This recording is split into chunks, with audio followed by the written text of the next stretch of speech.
Great crowd in at Shark Park, not too far away. St George, Illawarra and Cronulla. Let's get the boys' tips thanks to McDonald's. And, of course, Macca's all-day breakfast is here. Enjoy the select products all day at participating restaurants. Darryl Broman, we'll start with you. I reckon you're tipping the Sharkies. Yeah, I am, but I don't think there'll be much in it. I thought the Dragons were a little bit unlucky against Melbourne on Monday night. Sharks at home, they've got to be hard to beat. They'll be desperate to win. I worry about sides that play well and lose. And I thought they played pretty well. I just hope they don't have the mindset that this is just going to happen. They need to get in there and get stuck into the Dragons. I think the Sharks should win. All right, St George Illawarra, you'll remember in the season opener gave up that 10-point early lead to go down 18-16 to Melbourne, and then Cronulla in the game against North Queensland. They rallied from a 12-point deficit, but North Queensland ended up snatching a 2014 win in Townsville. Piggy Riddell, who do you like for McDonald's? I'm sticking with the Dragons. I think beautiful day, beautiful crowd, and the mighty Dragons will get home. Now, we've got to listen to Danny, who's just phoned through to say that a guy lost his ladder on the Sydney Harbour Bridge northbound. A Sydney bus's driver picked it up, which is fantastic. So, obviously, no disruptions there, but some wonderful work by the bus's driver. And, Danny, thanks for letting us know. A guy lost his ladder on the bridge northbound on the Harbour Bridge, and a Sydney bus's driver picked it up. David Morrow, who are you tipping this afternoon for McDonald's? Oh, look, I'm going to go with the heart, not necessarily the head, but the head doesn't say which way either, so I'll stick with the heart. St George Illawarra to win in a close one. It's interesting that the Dragons have, in their last 4 matches, the result has been determined by 1 or 2 points. They don't get beaten by much, and they don't win by much. And they're a bit stiff on Monday night. They only go down by 2, so see what happens this time. And the Sharkies game, except for that famous game that Piggy played in, I think, when they led 13-0 at half-time and got flogged. Was it 34-13? I think so. Willie Peters' famous field goal before half-time. Yeah. Led 13-0 at half-time, the Dragons. Got beaten 34-13. Let it go, Davey. I don't think there's been a flogging, either way since. That's what I'm saying. Oh, there was last year. So Dragons? Last year, the Dragons smashed. Oh, that's right. Yeah, 42-6. Yeah, but when Cronulla had everyone out though that day. Don't worry, Cronulla returned serve, second round, beat them easily. 28-8. David, so are you tipping the Dragons? Gone. Yeah, I'm going to go for. I just know that last year was. David, are you tipping the Dragons? Yes, I am tipping the Dragons. But I do know the first game. David, we'll leave it at that. Cronulla was without all their players. We'll take a break. When we come back, we got it out of him eventually. We'll take a break and come back with the action from Shark Park. The Dragons and the Sharkies in the local derby. Well, it's one of the great rivalries in rugby league. They've been bitter enemies since the Sharks joined the competition way back in 1967. The Dragons, I mentioned last week, that loss to Melbourne. Cronulla, they rallied from that 12-point deficit, but they ended up losing to North Queensland. This should be an absolute beauty, the local derby between the Dragons and the Sharks. The Red V's out there still warming up at the moment, so we're going to be running a fraction late like we did last Sunday at Allianz Stadium. And all in all, a great crowd and a wonderful day here in Sydney weather-wise. The sun is out, blue skies as far as the eye can see, and we should have a pretty good game of football between the Dragons and the Cronulla Sharks. Darryl, I'm interested in the battle between the 5'8s here, James Maloney, Gareth Widdop as well, because, I mean, the 2002-12 Premiership winning 5'8 up against the 2013 Premiership winning 5'8, so that'll be a nice little battle. Throw into the mix Benji Marshall and Chad Townsend, Ben Barber, Kurtman at the back. There's a few little matchups in this game that could really spark into something special. Oh, absolutely there is. I agree. I think Widdop v Maloney will be a beauty. Maloney's a very good buy for the Sharks. Not only is he's a scheming player, he's pretty cool. He's got great vision, as has Widdop. I think we mentioned this last week. I was absolutely amazed last year how many points Widdop got in the Dally M's. I don't think he got many at all. I thought he was close to one of the top 5 players in the game last year. He's a very good player and developed into a great 5'8". They're both good players. Chad Townsend's got a big job to do. I thought he was good last week against the Cowboys. He's got to direct the side around, and with the help of Maloney, I think they should be able to do that. Benji's looking for a contract. Who knows what will happen with him? It's a good game. There's some great lineups. If Jack Bird takes on Josh Dugan, that'll be a great clash. Now, whether that's the case or not, I think Bird plays on the right side and Dugan does, so they probably won't face each other. It'll probably be Bird up against Laffey and Latelli up against Dugan, but that'll be fantastic as well. It's a good game in prospect. Really good game. it probably is a flip of the coin, but because it's at Shark Park, I'm going to go to Sharks. Well, 26-24, Cronulla beat St George Illawarra earlier in the Holden Cup for Shimano. Recapping the team news, Cronulla, Matt Pryor will start in the front row, Sam Tagatese going back to the bench, Joseph Paulo starts at lock, Jason Peculiar back to the bench, and for the Dragons, Peter Matautia comes into the side on the wing, replacing Ewan Aitken, and Joel Thompson will start in the back row in 22, pushing Will Matthews to the bench, and Delamus Louis dropping out of the side altogether. If he's not injured, Ewan Aitken, I feel a bit for him. I think he's a very good player. But, geez, I think he's being played out of position. He's a centre. And, dear me, I think he should be in their side.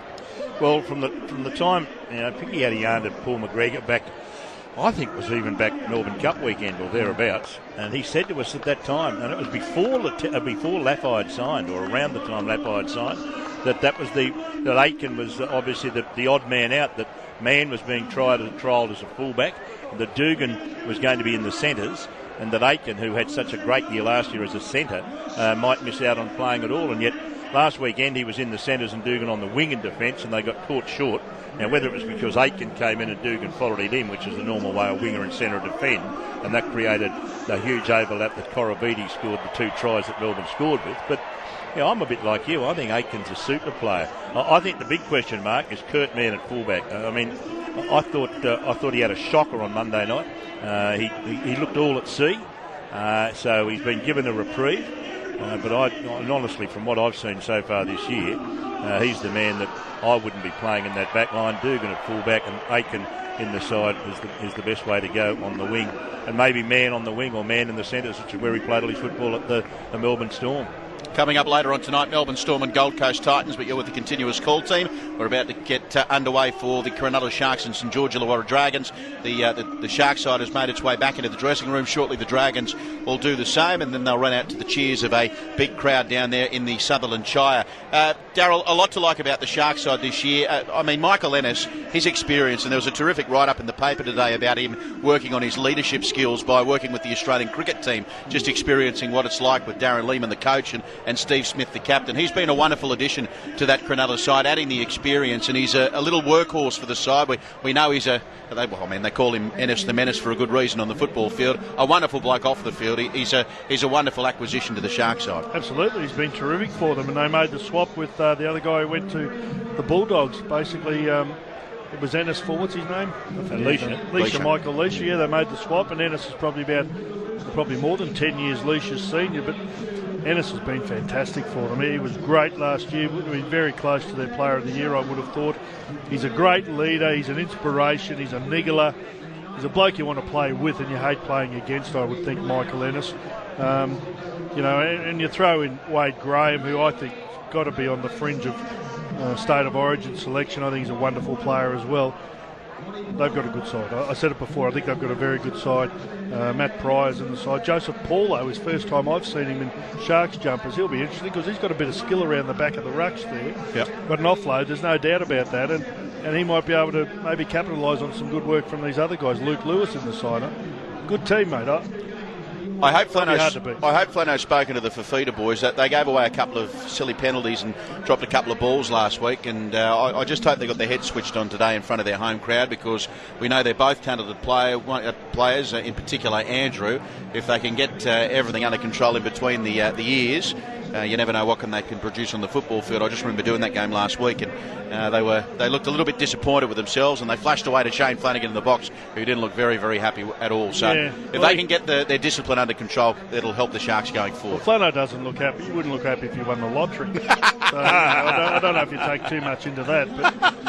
But look, 2 or 3 years ago, Andrew Fafita, remember, he was probably the best prop in the game. The Bulldogs tried to get hold of him. There was a bit of drama there, and he ended up staying at the Sharks. He's had a few issues, outside of football that he needs to address. And look, he's a wonderful player, but he just needs to focus on the football. If he focuses on the football, he can be a match winner for the Sharks. I'm Darryl Broden. Well, he can. Nothing else to say. He can be a match winner for New South Wales. I mean, that's how good he is. And David, one more comment from you. I'm from the Dragons, because you know a lot of people at the club and you've got your ear to the ground when it comes to the Dragons. A lot of speculation about the future for Benji Marshall. He's asking a lot of money.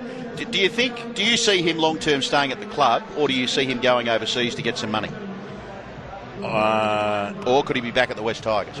To answer the question is that when they signed him, there was an enormous impact from people interested in the merchandising and corporate area, because he was a big name which was helped them with some corporate dollars. So the club itself may well see Benji as still a vital link to bring some corporate dollars in, which is something they need. So that's probably the answer to the question, is whether they can see Benji being in that position down the track. There's all the big story around that they are very much after Luke Keary. And after his game yesterday, I think every club, when he comes off contract or if he's released by South, will be chasing him too. He was brilliant yesterday for South Sydney.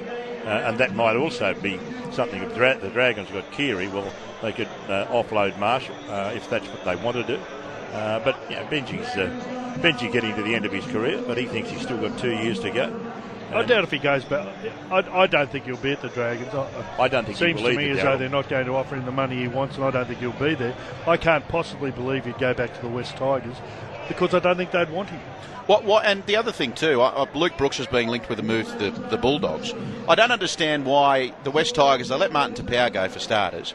Why would you even consider or even allow Luke Brooks to talk to another club? Maybe he's asking too much money, but you've invested in Moses and Brooks in 6 and 7 moving forward, and then you're going to break them up. That just seems a bit strange to me, and a lot of the West Tigers supporters are, I think, a little bit frustrated by what's going on in the talk and the speculation around the halves. Anyway, here come the Dragons out onto Shark Park to the boos of the crowd. A nice mix of Red V fans out there as well, but predominantly the light blue of Cronulla, and shortly we'll see the Cronulla Sharks make their way out as well. The referee for the match, the lead referee, Matt Chikin, his assistant Alan Shortall, and the video referees back at Redfern, Steve Chitty and Ben Galea. They're being overseen in the Graham Annesley bunker by Bernard Sutton. The Sharks to make their way out onto Shark Park, so I'll sit back and hand things over to David Morrow and Daryl Brayman, your commentary team, for the local derby as round 2 continues. It's the Dragons and the Sharks. Thirsty, it's all yours. And out come the Sharks onto the field. The Dragons, the first team out, because these days you seem to see the away side take the field first. Michael Ennis out there really trying to rev his troops up as they get out there. And I noticed a couple of to Mitchell Marsh. That is Mitchell Marsh. Mitchell Marsh and Mick Ennis probably together. Because of his involvement with the Australian cricket team. Well, that's it. They're at the cricket together at the Sydney Cricket Ground by the looks of things. A shot I just saw that I said, that's hard. I hope that's not a live shot, because Mick Ennis is on the field and Mitch Marsh is in India. Can't be 2 places at once. Anyway, yeah, so Michael Ennis out on the park, and I see Matt Chekin with the whistle in his hand. The Dragons defending the southern end, the Wollongong end in the first half, and it's going to be Gareth Widdop who kicks us off as he kicks towards the Leagues Club side of the ground and defending the northern end, and is the Cronulla side, and immediately it's Fafita who brings it up, Andrew Fafita, and he's tackled about 12 out from his own goal line, plays it, they go back to the left side of the field, and Graham is tackled. He's about 30 out from his own goal line, 20 in from the Leagues Club side of the ground, play to Ennis offloads, and Pryor is tackled, and Pryor's tackled back towards the 40. That's the Cronulla side of halfway. They get the ball away to Bakuya. I should say Paulo, and Paulo takes the ball back towards halfway. He started the game to Joseph Paulo, wearing Guernsey 17. Ball's played. Ennis dummies one way, then goes back to the left side of the field. A kick downfield is not going to be bad, but I think in the end, he thought he might have a crack at a 40-20, but gee, didn't that ball get a roll on? And it just kept rolling and rolling and rolling parallel with the western touchline, and the Dragons get a 7-tackle set from the 20-metre line. I think Ennis's idea was good, but sadly for him, when it bounced, Darryl, it basically decided to just run parallel with the sideline. Yeah, it was a poor kick on the back of a very good centre. I think it was only the 4th tackle when he kicked as well. I think they had another tackle up their sleeves. Rolled dead, gives the Dragons 7 tackles. Have to defend here now, the Sharks. Good run there from Tyson Frizzell. Good run from Frizzell, takes the ball up to the halfway to the Dragons, played to Rain to Armau. He only knows one way to go, Leeson Armau, and it's another bulldozing run from him. Comes to an end, 39 metres out now from the Cronulla line. Rain, whack it goes to Cooper, and Cooper takes the head. He was probably one of the better players for the Dragons last year. Didn't get the reps he probably deserved, but he put in a lot of hard metres and hard minutes as the ball comes back to the right. It goes to Packer, on it goes to Marshall. Marshall goes one way, and he's taken it, a great ball and all tackle by Graham. 30 metres out now from the Cronulla line. The ball comes away to Widdop. Widdop pumps it high in the air. First bomb of the afternoon coming down a metre out from the goal line, and Barber has it, and Barber's going to be driven back into the in-goal area. A great kick, backed up by a great chase, and the Dragons will get the ball back because Cronulla have to restart the action from underneath their goalpost with the line drop out. And you've got to give Barber a great rap here too. He's never been one who's regarded as a great diffuser of bombs, but he took that under pressure very well, despite the fact that it was Laffey, and I'm not even quite sure who the other one was. I think it was Joel Thompson. I think it was Thompson. Widdop put the ball in the air. It was a great chase from the Dragons. I think he made an error there, Barbara. I think you need to find the ground. But he was very close to the try line when he took the ball. He was probably 1.5 metres out, and he stayed upright. I mean, I think that's a bad mistake from them, a bit of a mistake here from the Dragons, letting the ball bounce, and he got hammered, pushed over the try line. Now they get another set of 6, the Dragons at the Sharks. That's why I reckon this bloke's, I was about to say something else, he's a fullback, what's the name, but he just does not go and commit himself to taking the ball on the full, Kurt, man. And he cost the Dragons 20 metres there. Ball's going to be played now to Rain. Rain gets it away then to Widdop. Widdop offloads the ball on the right side, and Cooper again. Good run, good tackle from Graham. They've both been heavily involved in the first couple of minutes of this game. 0-0 on the low scoreboard. Ball comes to Widdop. Widdop gets it away to Thompson. Thompson takes it within 11 metres of the goal line. Dragons on the attack. As 3 minutes gone, it's 0-0. Now Rain goes one way. On to Armau. Armau tries to push through Pryor, and he's taken 1 metre or so out from the goal line. Last tackle coming up for the Dragons. Rain goes back to the left. It goes away to Widdop. Widdop puts a little grubber kick in, and it's well taken over there. It's beautifully diffused. Is that Bird over there on the right side? I think it is. He's done really well. Got down low, and that was a difficult one to take. But he got down, covered it up, made sure he didn't knock it on, and made sure there was no chance that he was going to be dragged back to the in goal and concede another line drop out. Yeah, and he takes the next ruck up. That's the beauty of Bird. He's just a footballer. He reads things well. He nearly dropped that, and there he is taking the second ruck up, making 10 valuable metres for the Sharkies here. Been a good start from both sides. A penalty against the Dragons. A little bit of a hold down too long, says referee checking. And they were going to take the quick tap, and then something happened. The referee took off in the background. I don't know what he was taking off. Well, the only thing I can think of is that Checken was quite happy for it to continue, but a touchy or another referee has obviously, I presume, said that there was a Cronulla player in front of Ennis when he took the quick tap. It's the only thing I can think of. Well, see, Maloney's we don't see, but Maloney was standing in front of him, and Maloney played the ball to him. Now, whether he took the quick tap and Maloney was still standing there, and the ref should have seen it, but just probably sometimes you just have a little mental blank. Anyway, Graham takes to the head, but the Dragons concede the first. He's not happy, Wade Graham. He's looking back at his teammates there. I think there was something planned there, and I think they got it wrong, but he made some metres. Here's a backline Maloney goes away to Townsend. On it goes to Bird. Down the left flank they come, and getting away from one and going for the line. They're almost in here. Great finishing that off was Holmes. It comes back to Townsend. Townsend to Lewis. Lewis gets it away in the centre of the park and going to almost a double movement here, is there? There's a player coming down the centre, Maloney, but now the referees ruled the Dragons offside check, and another penalty against the Dragons. They've got some injury concerns. And Valentine Holmes is in a bit of trouble here. I'll tell you what, Maloney was a bit shaken too by it. You know what, I'm just trying to see what this penalty was for. It was for offside. I mean, I think there's an argument for a penalty try here because they stopped the try there. Holmes got the ball. He jumped over the top of a Dragons defender. It was Kurt Mann at the back who stopped him. They've taken the tap here. Well, that's Sharks. That's positive because the Sharks of yesteryear would have taken the 2. No doubt. And you've always criticised them for not having a crack at the tries. Fafita takes it ahead, and he's tackled 1 metre or so out from the goal line. He plays it now to Ennis. Ennis gets it away to Townsend. Townsend plays the front man, Lewis. Lewis crawling on his hands and knees is taken by Widdop. 1 metre out from the goal line. Ennis goes from dummy half to Pryor. Pryor tries to crash his way over. He's taken a good tackle, and one of the defenders there looked to be Cooper. It was. Now, as play comes away now to Townsend. Townsend to Maloney.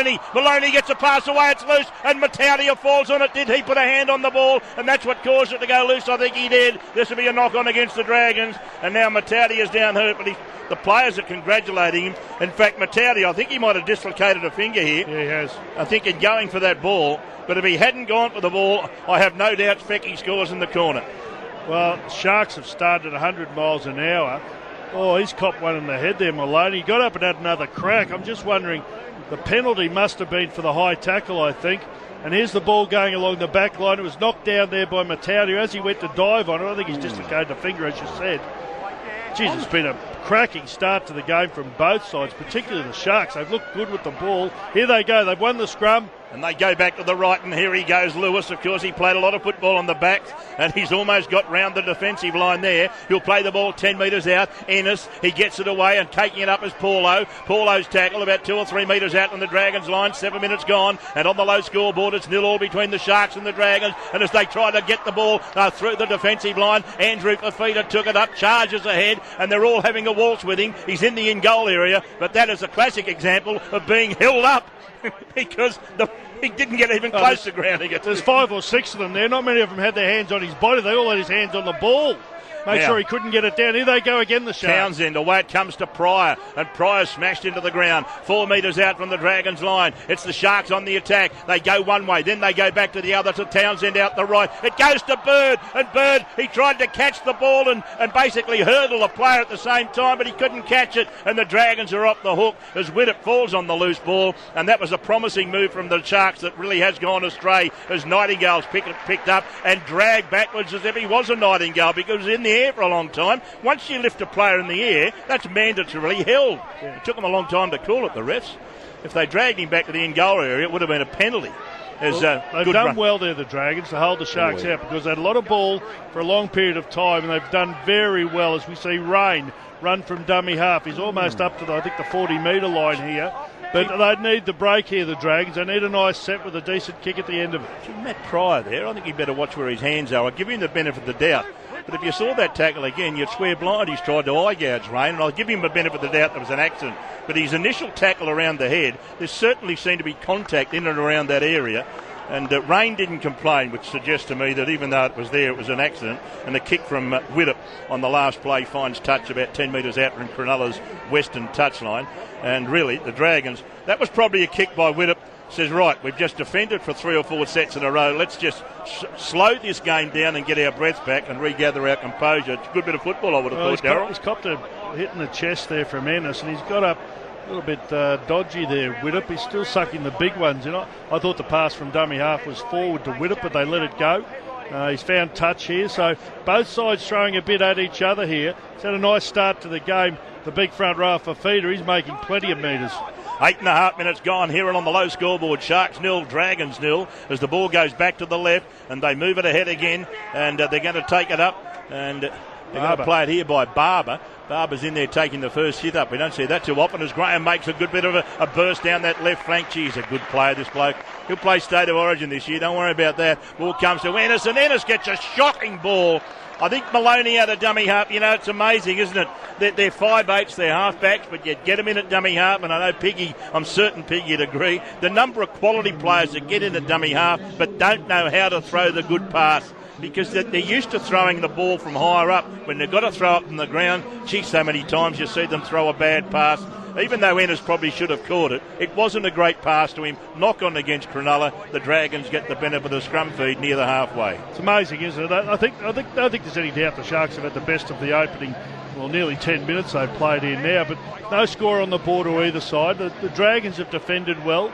They really haven't had a great deal of ball to do anything with, as we see Kurt Mann get it. Here's an opportunity for them. Mann's pulled down first tackle 40 metres out from the Sharks line. 10 minutes gone and it's 0-0 on the low scoreboard. Is getting out of dummy half and going for a little scurry here is Tim Laffey, and he's tackled about 32 metres out on the goal line. Penalty to the Dragons. Now, will they have the shot at goal? Their tendency in recent times is to take the kick at goal. Yeah, mainly under Bennett, though. I don't know if they will. I don't think from here. This is a fair way out. Well, this is the one that Widdop missed on Monday night against Melbourne from a distance like this just on half-time that would have at least given them a draw. Yeah, put down. Yep. Assistant coach says, let's go for the... Who was the assistant coach? I didn't notice who that was. Ben Hornby, cracker. Was that him on the sideline that we just... Yeah, Ben Hornby's in the blue shirt. He's out there, Figgy's telling us. Not sure who the white bloke in the white shirt was. We see Russell Packer take it up. Is it Demetria? That's the fellow that came from North Queensland? Could be. I think so. Anyway, here go the Dragons. Their first opportunity really to score a try is taking it up as Packer. And Packer's tackle close to the goal line. It's still 0-0 after 11 minutes on the low scoreboard. The ball goes back to the right. It comes to Widdop. Widdop goes to Cooper. And Cooper gets it away. And going for a run one way is Marshall. Marshall dodges. He weaves. He runs. He goes one way. Back the other way. He's still going. He thinks he's playing touch football. He gets it onto Latelli. Latelli gets a flick pass out the back door. It's not a great pass, and Nightingale can't handle it either. If one man can take a ball in almost an impossible situation as Jason Nightingale, you get the feeling that Benji almost did too much there. But Laffey thought that in the end that they'd actually dragged enough of the defence on the right to give Nightingale a chance, but the execution, the pass, wasn't a great one, and the opportunity for the Dragons literally flies out the window on the back of a Nightingale. It became infectious, the Benji stuff. He got the ball, he ran across, but he ran about 100 metres then and went nowhere. Went across field, threw it to Laffey. Like Laffey tried to flick it out the back. It was a shocking ball on the outside to Nightingale. He did well to get a hand on it. Knocked it on. Sharks off the hook. I must admit, though, looking from behind, though, Darryl, if Nightingale got a half-decent pass then, he probably scores. Because he has the ability, where a lot of other wingers don't, to get to the try line. He had enough room on the outside to almost dive from where he was and score. They created that just enough of a window. I think that's what Laffey saw.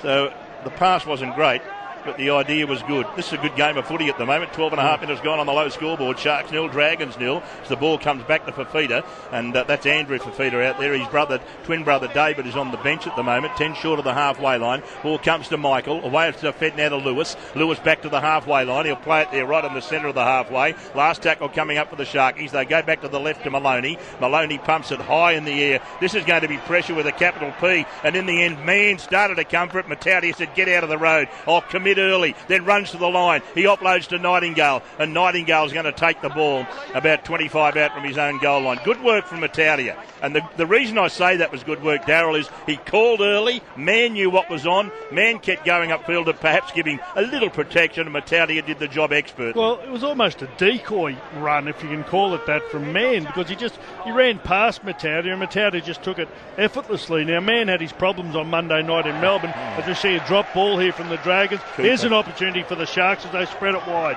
Cooper was who dropped the ball. He was hitting the tackle, but the force of the hit has forced him to make an error, and so on the low scoreboard, 13.5 gone, Sharks 0, Dragons 0. He got in the Sharkies, and down the centre of the ruck comes Pryor, himself a former Shark. G. Packer came in over the top then with a left hand that I'm just wondering whether there is a little bit of feeling that they thought Pryor did attack someone's eyes earlier. And the Dragon player then went horribly close to coming back. I'll give them both the benefit of the doubt, but I just don't like seeing it as Maloney knocks the ball on and Rain picks it up with the Dragons and starts sprinting back downfield. Good run, he's 32 out from his own goal line. Just don't like seeing the hand go near the eyes, Darryl. No, I don't either, but the game itself, after a cracking opening 10 minutes, become a bit sloppy in the last 5 minutes. Maloney now dropping the ball. We've seen Nightingale drop it. We saw the back rower drop the ball, Cooper. So in the last 3 or 4 minutes there's been a bit of dropsy here. Good run from Thompson up over the halfway line. 14 minutes gone. Low scoreboard, Sharks and Dragons 0-0 as the ball is fed now to Rain. Rain to Packer. Packer, good run. And they take the ball ahead as they're going to play the ball, the Dragons. Around about 30 metres out on the goal line. Back it goes to Cooper. Cooper gets it away to Widdop. Widdop on to Marshall. Marshall, a cut-out ball to Dugan. But that had Hospital Ward 44 written all over it. As soon as he got the ball, he was hammered in a tackle. Latelli smashed him. That was unbelievable, the pass. Now up goes a bomb from the Dragons. There's 6 or 7 of them coming for it. Knocked down by the Dragons, but Luke Lewis said, I'm too smart for you. He was upfield waiting for the knockdown and got the ball for the Sharkies. That was an experienced old hardhead in there. He said, I know what's on here. They're going to kick it up. One's going to go up and tap it back for someone else. Well, he got between the two Dragons players following up the kick and made sure he secured possession for the Sharks. He's just Mr. Reliable, Luke Lewis. He's had so many years at the Panthers. Great player. He's been very good for the Sharks over the last, 3 years I think he's been there now. I think this is the last year of his contract. I'm pretty sure he wants another year, whether they give it to him or not. Here we go. Barber nearly up the middle of the ruck, but he just got a hand from a Dragons player on his arm. He knocked the ball on. We might have seen the old Ben Barber of old there for a minute because there was a distinct opportunity for him. Yeah, I think he knocked it on took before the ball the off, arm took touched his him. eyes off the ball. Yeah, I think you'll find he went for the gap inside Mitch Rain, and the ball's been knocked down, so low scoreboard, quarter an hour gone. And I know there's someone from outside's coming to grab one of your red snakes. Well, they're not my snakes. You can have the snakes. I'm anti-snakes. I love teeth. You love teeth. Teeth are good. 16 minutes gone. Low scoreboard. Doesn't make much difference. It's still 0-0. Sharks and the Dragons. Great crowd there. Great afternoon it looks out there at Shark Park. We'd love to be out there, Davey, wouldn't we? I'd love being. Buy a box. Build a box for us, Flano. Oh, penalty against the Sharks. Going on with the tackle too long. I was wondering when Matt Checkham was going to get involved again. Oh, no. Is that indicating that tackle went over the horizontal? Well, that's what he's indicating. I don't know what he's saying. Oh, no, turtling, mate. He's turtled the old turtle. Or tortoised him. Or turtled him. Yes, Didn't you have that argument yesterday? The old turtle. Turtle and tortoise. Turn him over, whatever. Yeah. Anyway, it doesn't make much difference. They tried to roll him on the back of his shell. Which is sad, because sometimes when they roll them on the back of the shell, they can't get back and they die. They die. That's what Rob Zammett said. Yeah. Anyway, here come the Dragons. You said you learn a lot on this program. Ball goes to Packer. And Packer, lovely ball away to win it. Great tackle. Guess who made it? Mr. Reliable, Luke Lewis. 12 metres out. Ball goes to Rain. Rain goes to the right side. Short ball from Marshall. Didn't find that. Well, I found the target in Frizzell, but Frizzell was slipping over when he got to the defensive line. Good tackle from Maloney. Finish him off. It comes to Marshall. Centre of the field. Comes to Packer. And Packer tries to bore a hole through the middle. Paulo's there. Graham's there. Pryor's there. They put him down a couple of metres out on the goalpost. Ball fed to Rain. The Dragons on the attack. Cooper, it goes then. Quick hands, the ball comes down to Nightingale. Nightingale had to pick it up on the bounce. He puts a little grubber kick in. Barber does well. And there's no one following up except Nightingale. And Barber gets a pretty soft and easy way to get the ball back into the field of play. If there'd been two men following the Nightingale kick, Barber would have been trapped in goal. Didn't happen. And so Cronulla off the hook there. And again, the Dragons. Oh, that's a tackle that's gone over the horizontal, hasn't it? No doubt about that. It should have been a penalty. Fafita was picked up. And I had no doubts that he was. I know it wasn't dangerous because he had his arms on the ground, but anyway, I thought that should have been a penalty to the Sharks. Here comes Pryor. You know what? I reckon it would have been a year ago. Ball comes back to the right side and a kick downfield from Townsend. That's a monster kick. That is a monster kick. Now, I'm not sure what Mann will do here. Oh, the ball's gone touch in goal. And has Mann made another move of it? He has. Fair dinkum get to the wing and put Dugan at fullback. This bloke, spoken like a true Dragon supporter. Oh, but I've seen him play a game, and what have we got here? 15, 16 minutes at fullback. The bloke is a fullback. Well, I'll tell you what, he cannot play fullback. That ball, mate, why didn't you touch it on the full? I'll tell you exactly what's happened there. Townsend's kicked this from about his own 30-metre mark. It was a monster of a kick. Now, the ball was kicked. It went around to probably the Dragons' goal line. Kurt Mann just trying to watch it go over the dead ball line. The ball bounced back, hit him on the chest, and hit the corner post. Drop out from the Dragons. Sharks have it 30 metres out. Well, a fullback's meant to commit himself to the ball, and he just does not commit himself at fullback to the ball when it's kicked. Now, you wouldn't want to be playing in front of him, would you? Ball's taken ahead, and you wouldn't want to be playing behind him. You'll be on the bench.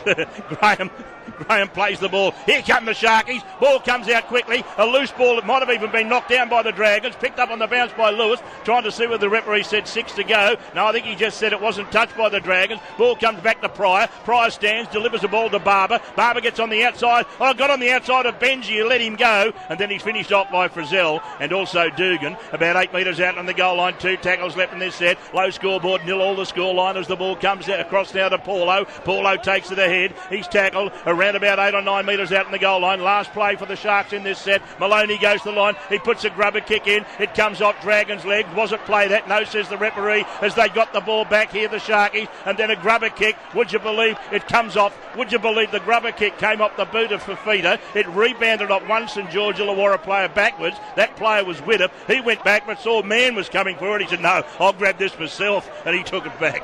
Well, I don't think I've seen missed kicks and missed plays. As Benji's gone straight through. A little dodge and weave. He throws a pass away to Nightingale. Nightingale sprinting downfield. Nightingale, has he got the speed? I don't think he has. Coming from nowhere. Fecky gets him. And Nightingale of yesteryear would have got there. That was a great break. Great made initially. Now by Marshall. This will be 10 in the bin for Fecky. Fecky didn't allow Nightingale to get up and play the ball. And the Dragons get a penalty 10 metres out. I think it's Fecky who's gone. Yeah, it was Fecky. Fecky made the tackle on Nightingale. He was never going to have the speed because he had Nightingale and also Valentine Holmes chasing him. Now, the Dragons here, for mine, they should be taking the tap here. I don't know whether they signalled they're going to take the 2 or not here. He's put Fecky in the bin. They're a man short. It was a great break from Benji right up the middle of the ruck. there were players from the Sharks everywhere diving. Fafita had last crack at him. Fecky looks like he's doing walkabout here. He doesn't know where he's going. He's going to go to the bin champion, so he'll be off. Ennis now trying to slow it down, showing years of experience here, trying to slow the play down while the Sharks get their breath after a great break from Marshall. And Nightingale just didn't have the speed. It's the first time I've seen a bloke applauded for going to the bin. You know, years ago, when this bloke made a break, Benji Marshall, he wouldn't have been caught from there because both these blokes have had a fair stint in first grade. I'm talking about Nightingale and Benji. They're nowhere near as quick as they were 10 years ago. And had they, either of them been, the Dragons would have scored. Now, Fecky had to go to the bin. He knew that. He surely knew that as soon as he made the tackle. Benji made his break straight between Lewis and also Fafita. The pass he threw back on the inside to Nightingale was pretty average, to be honest with you, but Fecky picked him up quickly. They're going to take the two here, the Dragons. I think that's a mistake. I said that before with the Sharks. I said that. They're a man down, the Sharks. The clock's ticking. We've got a player in the bin. By the time he kicks this, probably about 2 minutes of the 10 minutes in the sin bin is going to be wiped off the clock. He's There's kicked the it. kick, low scoreboard. Dragons in front, 2-0. 21 minutes gone in the first half. And the Dragons will get the ball back. Whether that's what he's thinking about, I don't know. But certainly I can guarantee you Maloney will use up another 30-odd seconds here before he takes the ball back to halfway to kick off. And the initial thing was that, again, though, it was they mucked up the last play, didn't they? They put a kick in. And then in the end, Fafita had to put a grubber kick in. It was sloppy play at the end of the field on attack. I think both sides have been sloppy. Both sides are struggling to come up with ideas to score points. I thought the Sharks early on, as I've said all along, I don't mind them trying to just barge their way over, but they're unsuccessful. The Dragons' defence on the line has been fantastic. We've had over 22 minutes gone here in the first half, and it's only 2-0 to the Dragons. So, maybe the heat and everything will take its toll shortly here on some of these big forwards. And there's the kick-off, and it's taken by Nightingale, and Nightingale immediately offloads the ball. Remember, the Dragons have got 13 on 12 for about 8 minutes. Gee, Maloney did well there. I think he took almost a minute to restart the action after Widdop kicked the penalty goal, so he's eaten into the time Fecky will spend in the bin. One Rain offloads to Packer, and Packer comes charging down the centre. He's going good, Packer. I like the look of him. He's done some good stuff in this opening 20-odd minutes. And taking it up as Cooper, and except for the knock-on, he's done some good stuff too. Ball's played. They come back to the left, and now Rain goes one way, goes the other. He sprints down the centre of the field. He offloaded a ball, and it's been beautifully taken, but I think you'll find there's been a two-man strip here, as that they took the ball to the line, and then Ennis has decided to strip the St George Illawarra player. I got the feeling it might have been Cooper coming for another run. No, it's DeBellin who's just gone out there, and he's been taken, and they've ruled that there's a strip here, so the Dragons will go on the attack from about 20 metres out, 22 metres out. Well, it's an opportunity for them. Obviously, they're down to 12 men, the Sharks, and the Dragons have had all the ball in the last 5 minutes or so, so the Sharks' defence, you would think, would be starting to be stretched a little here. DeBellin away to Packer, and Packer, you give him a rap, and what happens? He knocks it on as cold as you like. That's a terrible mistake. And this first half has been littered with mistakes. Both sides, to me, look, well, very tentative when they get in the red zone, don't they? And this was simple. That was a dummy half play, straight in the bread basket of Packer, and he dropped it. I wonder what the dummy half would feel like. He's thrown the perfect pass. Played well, Rain, too. He's been good out of dummy half. 24 minutes gone. Reminds me of the old Piggy Riddell in the old days. 24 gone. You think that Piggy had that much speed? No. 2-0 the scoreline on the low scoreboard. Dragons lead the Sharks. And the ball goes back to the left, and again the Sharks, and as they're entitled to, used every second possible before they ball. Now, this is a tackle that goes against the Dragons. The referee's found a penalty here. And it's Frizzell who's been penalised. Cooper is pointing at Cooper here. Cooper comes over the top. I think it's got to be the flop from Cooper. Is that a flop? Well, that's what he's called it. Fair dinky chicken. How's that a flop? I don't. Come on, David. I mean, it's a bit different. Come on. He does give some penalties out, this bloke. It's 8 penalties in the game, I think, so far, as the ball is played by Graham. I suppose sometimes it's fair to say referees are compelled to give penalties. as they bring the ball back towards the halfway of the Sharkies. They've got the ball.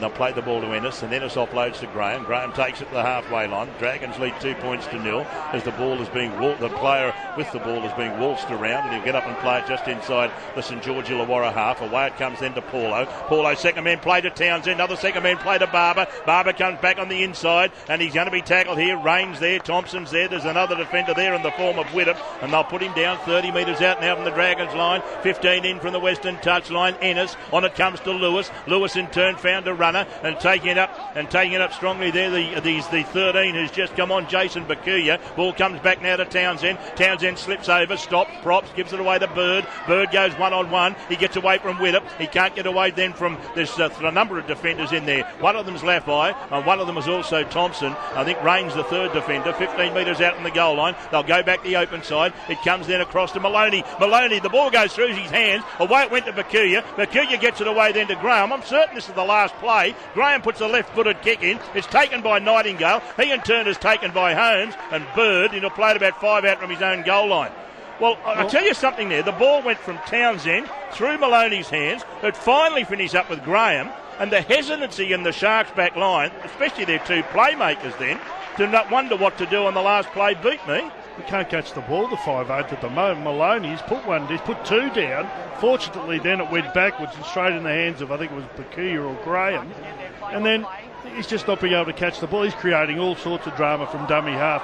Mitch Rain at the moment, he's playing really well. And he just threw a pass that she had big question mark written about it. That's why the Sharks fans were just having a little question mark. Up goes the kick, though, from Widdop. And Widdop's kicks it going a mile, but I think it's gone a mile out on the full. It has.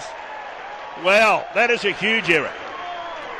Especially when you've got 13 on 12 and you kick it out on the full and give the opposition the handover. Well, he's under no pressure either, David, really. He was in the middle of the field. He had either side to kick to. He's kicked that out by 5 metres. It's missed the touchline. It's a poor kick from a very good and experienced player. Now, the Sharkies need to take stock here. The two halves need to take control here. Forwards are getting a bit tired. Fafita, I think, needs to have a break. He's struggling. In fact, I think he's going off now. He's been struggling the last couple of runs. He hasn't had the zip he had early on. Dragons on the low scoreboard, lead 2-0. 27 minutes gone on in this game at Shark Park. At the moment, Fecky is still in the sin bin for 10 as it goes then to Townsend, and Townsend runs the ball. I reckon he's got about another 3 minutes in the bin. The ball's going to be played 10 out from the Dragons line. A penalty against the Dragons for holding down. I bet you they have the shot at goal from here. I bet they do. To soak up 2 minutes of Fecky's time in the bin, or will they? I don't know. They probably will. I'd be tempted to have a go with that. They're going to take the two. They've got a sharpshooter. They've got a few sharpshooters there. But they've got Maloney, you would think, will be the player to take the kick, and you'd think he'd kick this. So you're right. They'll probably soak up a minute and a half at least here from the time that Maloney takes the kick, etc., etc. So Fecky's not going to be too far off coming back on from the kickoff here. Well, the thing is that all things being equal, the Dragons won't have the ball or won't have possession of the ball again before Fecky comes back on. So they've weathered the storm. The penalty that Fecky gave away to get the 10 in the bin is basically the difference out there at the moment. So they didn't concede any more points than the 2 for the penalty, which had already been given before. It could have easily been 6. I know where you're coming from. But I'm just thinking that neither of these sides at the moment seem to have an attack that's good enough to beat the respective sides' defence. And a shot of Fecky warming up in the in-goal area, in the dressing room, I should say. So well, you would think he'd have to be back out there shortly, because I'm sure it was around the 20-minute mark when he went off. Here's Maloney. He was kicked beautifully up in Townsville. Here's the kick from Maloney. It looks good. It is good. It's 2 points on the board and the low scoreboard. 29 minutes gone at Shark Park. In fact, it's called Southern Cross Group Stadium Park now. It's a mouthful, isn't it? Yeah, they only made that announcement, I think it was on Friday. So they're I think a catering company, or they do a bit of everything. They do a bit of everything. Cleaning, catering. I think that's the whole lot that they do. Good on them. Southern Cross. What's it called? Southern Cross Group. Good on them. Stadium. Maloney and Widdop, 1 goal apiece. 2-all the scoreline on the low scoreboard. 29 minutes gone. There's the whistle. The referee wants something to happen here. You know what? This is the sort of game you would have absolutely no idea what's going to happen here. I mean, it opened so well, this game, but it's turned into a bit of a, to be honest with you, a bit of a yawn fest here in the last 20 minutes. You've got to laugh. What's happened? Widdop was asked to replant the tee to restart the action. 2 blades of grass to the right of where he was going to kick off from. I mean, does it make any difference, really? He's kicking from somewhere near the halfway. They haven't got a little mark there like they used to. So he's put it down and the referee said no. So he's gone and then got his theodolite and gone out there and just double-checked that it lined up perfectly between the two black dots and said, no, you need to put it on that blade of grass. He's still got to kick it from the halfway. Made a few changes here in the last 5 minutes because I noticed Bakuya's out there, David Fafita's out there, and I said Bakuya, didn't I? Someone else back out there off the bench. So they've made 3 or 4 changes there. Now the penalty for the Dragons, and this is Widdop, and this for a high tackle on Lewis. Now the Dragons have started to concede a few penalties, and they've conceded the penalties when they've had an advantage of 13 on 12. Now it's back to 13. I think it's another flop. Ben Cray's out there now, and he had no right to come in there, Ben Cray. The tackle had been done, and Cray comes over the top. Yeah, look, I agree with that one. The one before, though, wasn't a flop. That one, though, he's come in and has flopped third man in when the tackle has been effective. And that's the one that's the worst one, isn't it, Darryl? As you know, having played, is it's when you're not expecting to get hit is when injuries can occur, and that's what they're trying to stop with that flop. Oh, lovely ball from Tagatese as they went to the ground there. It was a lovely bit of football as he slipped a pass as he was going to ground and almost opened something up for David Fafita. They move the ball to the left of Maloney. Maloney gets the ball away to Latelli. Latelli goes straight and hard. They've hardly seen any ball out on that right side, or the Dragons' right side and the left side for Cronulla. Neither of them really have seen any ball. Dugan and Latelli, they're playing over there against each other, and when was the last time we saw them have to make a tackle? The ball is going to be played about 8 metres out from the goal line. Don't tell me 30 seconds ago, Darryl. Ball comes away then to Bakuya. He got a pass away. Ball's loose on the ground. It went backwards, said the referee. Comes to Townsend. Townsend gets it away. Comes away then to the big fella and taking it up to Sam Tagatese. He's tackled about 11 metres out on the goal line. They go back to the right, Ennis. Ennis on to David Fafita. Fafita going for the line. He's taken it a good tackle. DeBellin's one. Another one there was Cray. They go from dummy half. Little grubber kick into the in-goal area of Ennis, and it's tapped dead. And it's tapped dead back there by Widdop. As charging through was Lewis, and Lewis couldn't win the race for the ball. 31 and a half gone, 31 and a half minutes gone, and it's still on the low scoreboard. It's 2-2. That was a beautiful bit of football from Ennis. Well read by Widdop, well read by Lewis. Gee, there's some good footy and all of that. He was good football, wasn't it? I mean, he's so good at that, Michael Ennis. He's a very clever player. We all know that. Beautifully weighted kick. Lewis knew it was on. It wasn't as if he did it off his own bat. I mean, all the players around the area knew what was happening as the ball goes in the air. They let it bounce, the Sharks. Somehow they get it back. Well, Graham's going to do well here to stay in the field of play, but he does. As charging down there was Dugan and also Frizzell. They almost got him off balance and put him into touch after they let it bounce. That's as the ball is taken up by David Fafita. 2-2 the scoreline on the low scoreboard. Is it fed now? Ennis gets it away to Maloney. They come to the right. It goes with the second man play away to Townsend. Barber for the line. Barber will score. Barber, that's the sort of speed he used to show years ago. And he scored about 10 metres in from the right touchline, the western touchline, and the Sharks are in front on the scoreboard by 6 points to 2. That's the low scoreboard. That's a nice try to Ben Barber there. It was a beautifully worked move. In saying that, they had done it probably half a dozen times prior to this, but there was a poor read in there from one of the Dragons players. He did come out of the line, and it did create a gap for Barber. Now, he certainly hasn't got the scintillating speed that he had 4 years ago, but he did go through it and showed enough intent there to pin back his ears and take the line on. That'd be a great confidence boost for Ben Barber to have done that and scored that try then. I'd like to see the replay again just to see who made the bad read defensively. It was either Widdop or the centre out there, I think. Barber was given a bit of space, and in the end he did extremely well because he had 2 or 3 blokes coming at him. He looks happy, Ben Barber, which I think is a good sign because I don't think he hasn't had a lot to smile about for the last 3 or 4 years. He's smiling now. I realise how little he is. He's standing against Chad Townsend. He looks a giant against him. And he's got a bit bigger. Sorry? Barber you're talking about? Or yeah, I'm just saying, but Townsend is taller than him, and I thought, gee, Townsend's no giant. Well, he's got bigger through the shoulders. Here's an opportunity to have a look at the defence here. Now, Widdop was there. It was Mataudia. He got left flat-footed there, couldn't do anything about it. In the end, it was Mann came across trying to get him, and the wing and Nightingale came in, but it was Mataudia who basically took nobody. And we're going to see the Maloney had the attempted conversion goal from wide out up the boot. It looks pretty good. He's converted the try. 34 minutes gone on the low scoreboard. Cronulla 8 leads St George Illawarra 2. 5.5 to go in the first half, and we didn't really need the Coates Hire video referee there. The bunker hasn't been needed yet, and really that was a bad read. It was Tim Laffey. Oh, Laffey, was it? He Sorry. plays left centre, yeah.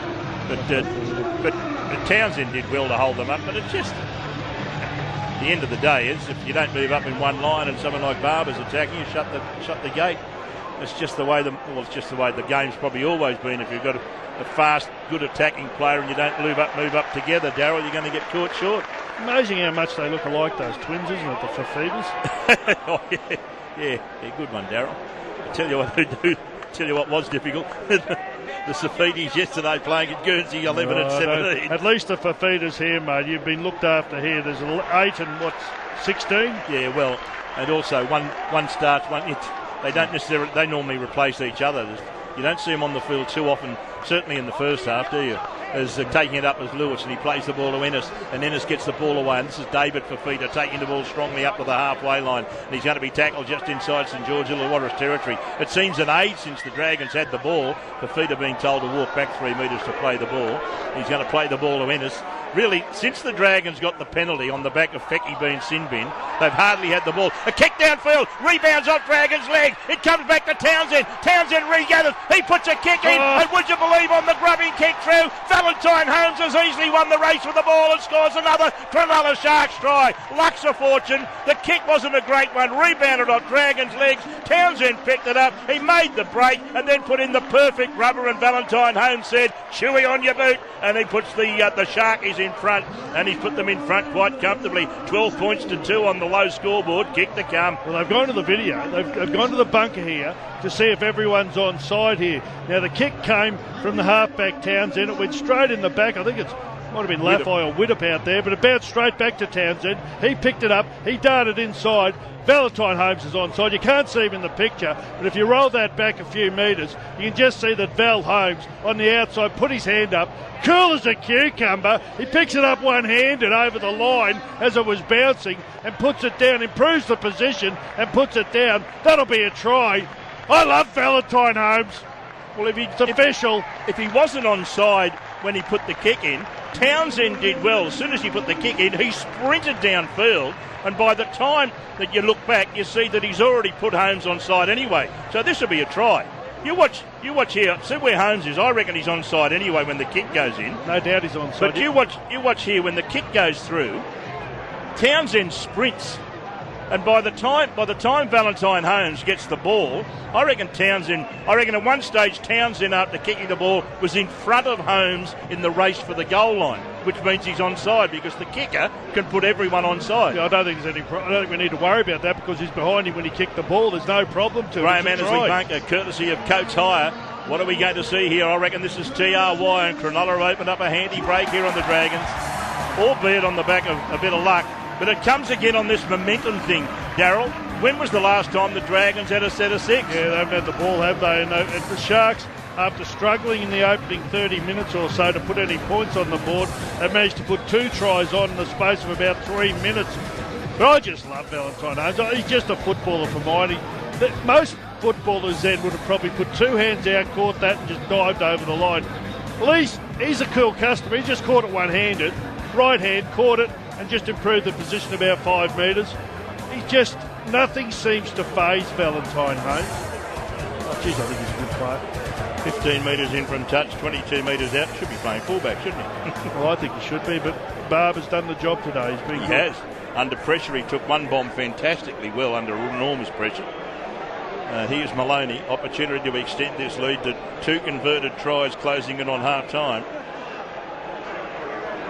The Dragons will rue the opportunities they had while Fecky was in the bin. There's the kick from Maloney, and he's missed it. And he doesn't normally miss from that point. So 10 points the margin on the low scoreboard, 37 minutes gone. Cronulla 12, St George Illawarra 2.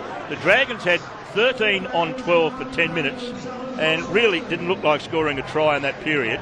And in fact, the only point scored after the penalty was taken was a penalty goal to the Sharks. And since then, the Sharks have had all the ball, and the Dragons have conceded 2 tries. And there's a kick-off that again is allowed to bounce, and it's picked up by Graham. And Graham is tackled 20 metres out. I'm just trying to think the last time the Dragons had the ball. Is bringing it up as Fafita. This is David Fafita, and he's tackled about 25 metres out from his own goal line. Play to Ennis. Ennis gets the ball back to the centre of the park and taking it up as Fecky. You know when it might be, Dave? You know what started this, right? When the big front row dropped the ball. First tackle. Yeah. He'll take the ruck up. Russell Packer dropped it cold. From that moment onwards, the Sharks have put on 10 points. And that was tackle one after a penalty during that period of 13 on 12. That was the last time the Dragons looked like doing it. As they move the ball to the right-hand side quickly, it goes to Bird. Bird gets it away to Holmes. He's taken from behind. Good tackle there by Laffey. Plays the ball to Barber. Last play comes to Townsend. Townsend hoists it high in the air. Here comes Fecky coming through looking for the ball. Matautia goes up and takes it well. And he'll play the ball about 5 metres out from his own goal line. 5 in from touch on that eastern side of the field. And the Dragons finally get possession after basically going about 10 to 15 minutes without it. Seems forever since the Dragons played the football. In fact, Benji Marshall's saying, I've had a good rest because he doesn't get too involved in the defensive capers. Well, they didn't send the ball out there, so he didn't have to do anything. He's fresh. Here's Nightingale taking it up. I'll tell you, the Sharks are having a fair bit of success on their right side now. They're starting to pummel Laffey and also Nightingale, who are both good footballers, but they're under enormous pressure because they've got Holmes and Bird against them. They've got the young guns against them, and they're both a little older. And there's a kick from Marshall getting towards the end of the tackle count, which is easily grabbed by Fecky. The other big mistake, of course, that during that period when the Dragons had 13 on 12, as the ball's gone loose here, and as the ball went loose out the back, was picked up by Cronulla. All the players stopped thinking there might be a knock-on in all of that. They played to the whistle, and Ricky Telly went sprinting 20 metres downfield, and as a result, they're on the attack again here, and Luke Lewis goes charging through. He's grabbed by the top of the jumper. Looked like a high tackle, but it wasn't really, as the ball comes away to Townsend. Townsend's tackled by Widdop. As they go on the attack again here, the Shark. Ball goes away to the left, and Ennis throws the dummy one way. Goes back to the left to David Fafita. He's tackled 15 metres out from the Dragons line. There are about 30 seconds to go in the first half. They can almost put the game to bed here. A little kick from Townsend. Into the end goal area goes. Townsend regathers. Townsend scores next to the right upright. The Sharkies on the low scoreboard, I reckon, will be leading 16-2 here, closing it on half-time. Well, Ennis has gone up and told the referee to go try and award it. The referee's gone to the video ref. When the kick went in, I thought the player on the inside of Townsend was going to get to it, but it's come up. For mine, Townsend's caught this and scored. I know I'm 1,000 miles away from it, but from where I sit, let's have a look at it now. He was going to put it back on the inside for Bakuya. The ball sat up. Both players went for it. I've got to say, I don't know why they've gone to the video referee. He's taken that, Townsend, and he scored a brilliant individual try. He's had a pretty good first half of football, Chad Townsend. I suppose they're questioning whether Townsend had originally went for the ball and whether he knocked it into Widdop. I don't think there's any way in the world that's happened. This is a try. Well, they've got to look here to see whether Townsend's knocked it into Widdop or Widdop's knocked it into Townsend, and I reckon they'll say the second one, the latter, that Widdop probably got a play on it, knocked it into Townsend, Townsend caught it, Townsend scores right on half-time, and the Sharks race away with 3 tries in the space of about 8 minutes on the back of the Dragons having no ball, and on the tap of Packer, dropping the ball as cold as you like, and Widdop kicking it out on the ball. Those 2 errors have basically nailed the Dragons' chances here this afternoon, and you can't win football games making stupid errors, and on the back of that, Cronulla have made them pay with 3 good tries, and this goal will be converted, as it is by Maloney, and at half-time on the low scoreboard, it is one-way traffic. The Sharks lead by 18 points to 2, and knowing that the Dragons' penchant for failing to score points in the second half in recent times, that is 16 points from the Dragons in a half of football, doesn't happen too often in recent times, so they're right up against it as we pause for the half-time break. Thanks to Best Shed, the Sharks, with tries to Barber, Holmes and Townsend, 3 goals to Maloney, lead the Dragons, who opened the scoring with a penalty goal to Widdop, and it's hard to see him coming back. Well, they've got to give some ball to Dugan, I think, in the second half. He's almost got a cold out there, but let's go to Mark Levy for the half-time break. Thanks to Best Sheds. That's exactly right. Thank you, David. Best Sheds, and they have the double garages from $2,970. bestsheds.com.au, around the grounds for paddy'smarkets.com.au, and for the lower grade schools for Shimano, Wentworthville 28's defeated Manly 0. That's full time in the New South Wales Cup. Wentworthville 28 defeating Manly 0, and at half time at Shark Park, Cronulla 18 leading St George Illawarra 2. We'll take a break. When we come back, a look at the first half action with Mark Piggy Riddell and Daryl the Big Man Broman. You're with the continuous call team, where it's Cronulla dominating 18-2. They lead the Dragons. 18 points to 2. Cronulla leads St George Illawarra at half time, thanks to Best Sheds, bestsheds.com.au. Daryl Broman and Mark Piggy Riddell to have a look at the first half action. 3 tries to 0. Ben Barber, Valentine Holmes and Chad Townsend, the 3 tries in the first half for the Sharks. They lead 18 points to 2 over the St George Illawarra Dragons. Piggy, the home side, they put on 3 tries in 6 minutes. Oh, they certainly did. Look at... It was a really tough period for the Dragons there, but they were their own worst enemy. I think Thirsty, and Darryl mentioned it during the call, Russell Packer coughing up possession, I think, on the first tackle when they had a great opportunity at the Sharks line. Gareth Widdop kicking out on the full when kicking the ball from his own half, putting his team under the pressure. And then from then on, the Sharks just took it to him. As you said, 3 tries in 6 minutes. Very, very nice work from the Cronulla Sharks, but...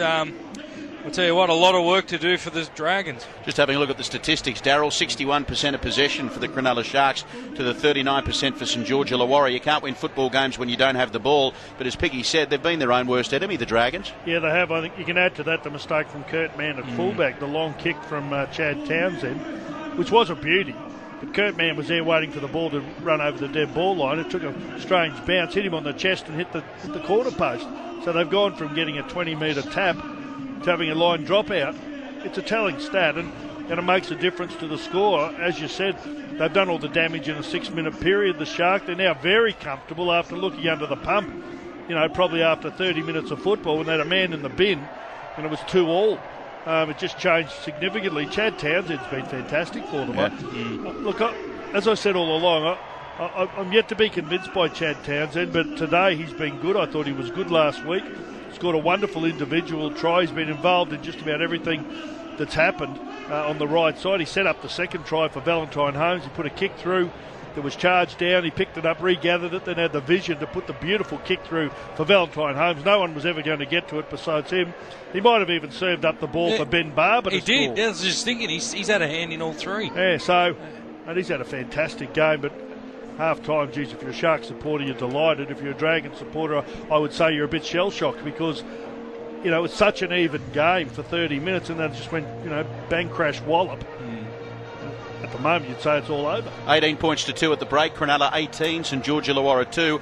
Piggy, for obvious reasons, the Cronulla Sharks have come to this right-hand side of the field. When you've got a player like Valentine Holmes there, who's so dangerous with football in hand. I know Daryl's got a massive rap on him. What are your thoughts on him? Oh, he's a great player. I agree with Daryl. I think his talent's a little bit wasted on the wing. I really would like to see him at fullback. I think he could be one of the best fullbacks in the competition in the coming years. Look, no doubt they're having a bit of joy that side, going to their right edge, the Dragons left.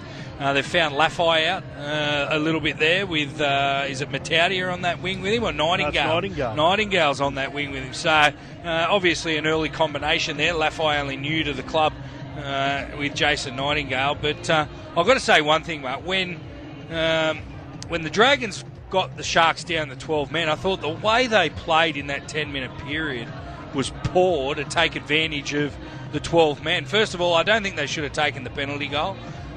When you're going up against a team that's got 12 men and you've actually got an opportunity right at the start, 20 metres out from their goal line, to have a crack and score a try. I thought that was a perfect way to start, by taking the tap, keeping the pressure on them. If you can't get a try, look for a repeat set. They're down to 12 men. They've got to work extra hard. Anyway, their game fell apart after that. It was a really, really poor period in the game, and the Sharks took advantage of it. Well, Daryl, how can the Dragons get their way back into this game? Just hold on to the footy, cut out the silly mistakes. I mean, Josh Dugan, we know, is probably the most dangerous player for the Dragons. You've just got to get him the ball and give him some room to move, and maybe they can put on some points in the second half. I mean, same as everything. I know it's boring as hell, but they've just got to complete their sets. They've got to find a way of getting Dugan into the game, because he is their best attacking player. There's no doubt about that. As Thirsty said, he's hardly touched the ball. But in the last 10 or 15 minutes, they didn't have any ball. The Sharks dominated 61% of the ball, the Sharks. Well, most of that would have come in the last 10 or 15 minutes. And as we said, momentum's a wonderful thing. They've had all the ball. In 6 minutes, they scored 3 tries. So it's going from 2-all to 18-2 in 6 minutes. It's a massive change. They've just got to get back and just try and grind this out, the Dragons. They've got to find a way of scoring. And, I'm sure Paul McGregor would be saying, well, if these blokes should score, 3 tries in 6 minutes, there's no reason we can't. But to me, the Sharks appear to have they do. They've got some very good attacking players. They've got a solid pack of forwards. The Dragons, they're up against it here. Yep, I agree. 18 points to 2. It's hard to... I've got to say, I can't find a really, really good player for the Dragons. Mitch Reid, I think, has been their best. Probably the standout. Yeah, you're right. 18 points to 2. Cronulla leading St George Illawarra at halftime, thanks to Best Sheds, in front of a great crowd down there at Shark Park. It looks a terrific atmosphere on a nice sunny day here in Sydney. Later on tonight, we've got the Melbourne Storm taking on the Gold Coast Titans. Let's head around the grounds and preview that match with Billy McGee, thanks to paddysmarkets.com.au. Melbourne Storm head in as the firm favourites, looking to make it back-to-back wins. So too the Gold Coast Titans after their victory in round 1. To preview all of the action, it's a very good afternoon to Billy McGee. Mark, a very good afternoon to you and everyone listening. Cloudy conditions forecast in Melbourne at Amy Park, where the playing surface is in great condition for this game between two teams, as you mentioned, aiming to go 2 from 2 to start the year. The Titans, they put in an impressive performance last week against Newcastle. Greg Bird stood up alongside young half Ash Taylor, who was only in his second first grade game. However, they're going to need to be near perfect tonight if they're to challenge Melbourne, who weren't at their best against St George Illawarra, but did manage to scrape through for a win.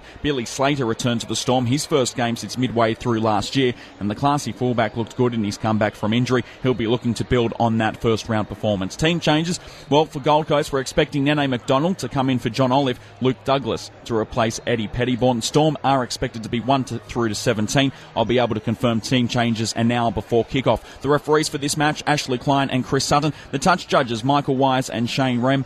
In the bunker, Steve Chitty and Ben Galea. The Holden Cup was played yesterday with the Gold Coast beating Melbourne 44-42, but the main game at Amy Park kicking off at 6:30, 5:30 in Queensland between the Melbourne Storm and the Gold Coast Titans. Good on you, Billy. Thank you, mate. That's Billy McGee for paddysmarkets.com.au. Cronulla 18, St George Illawarra 2 in the local derby at Shark Park. We'll take a break. When we come back, all the second half action with David Morrow.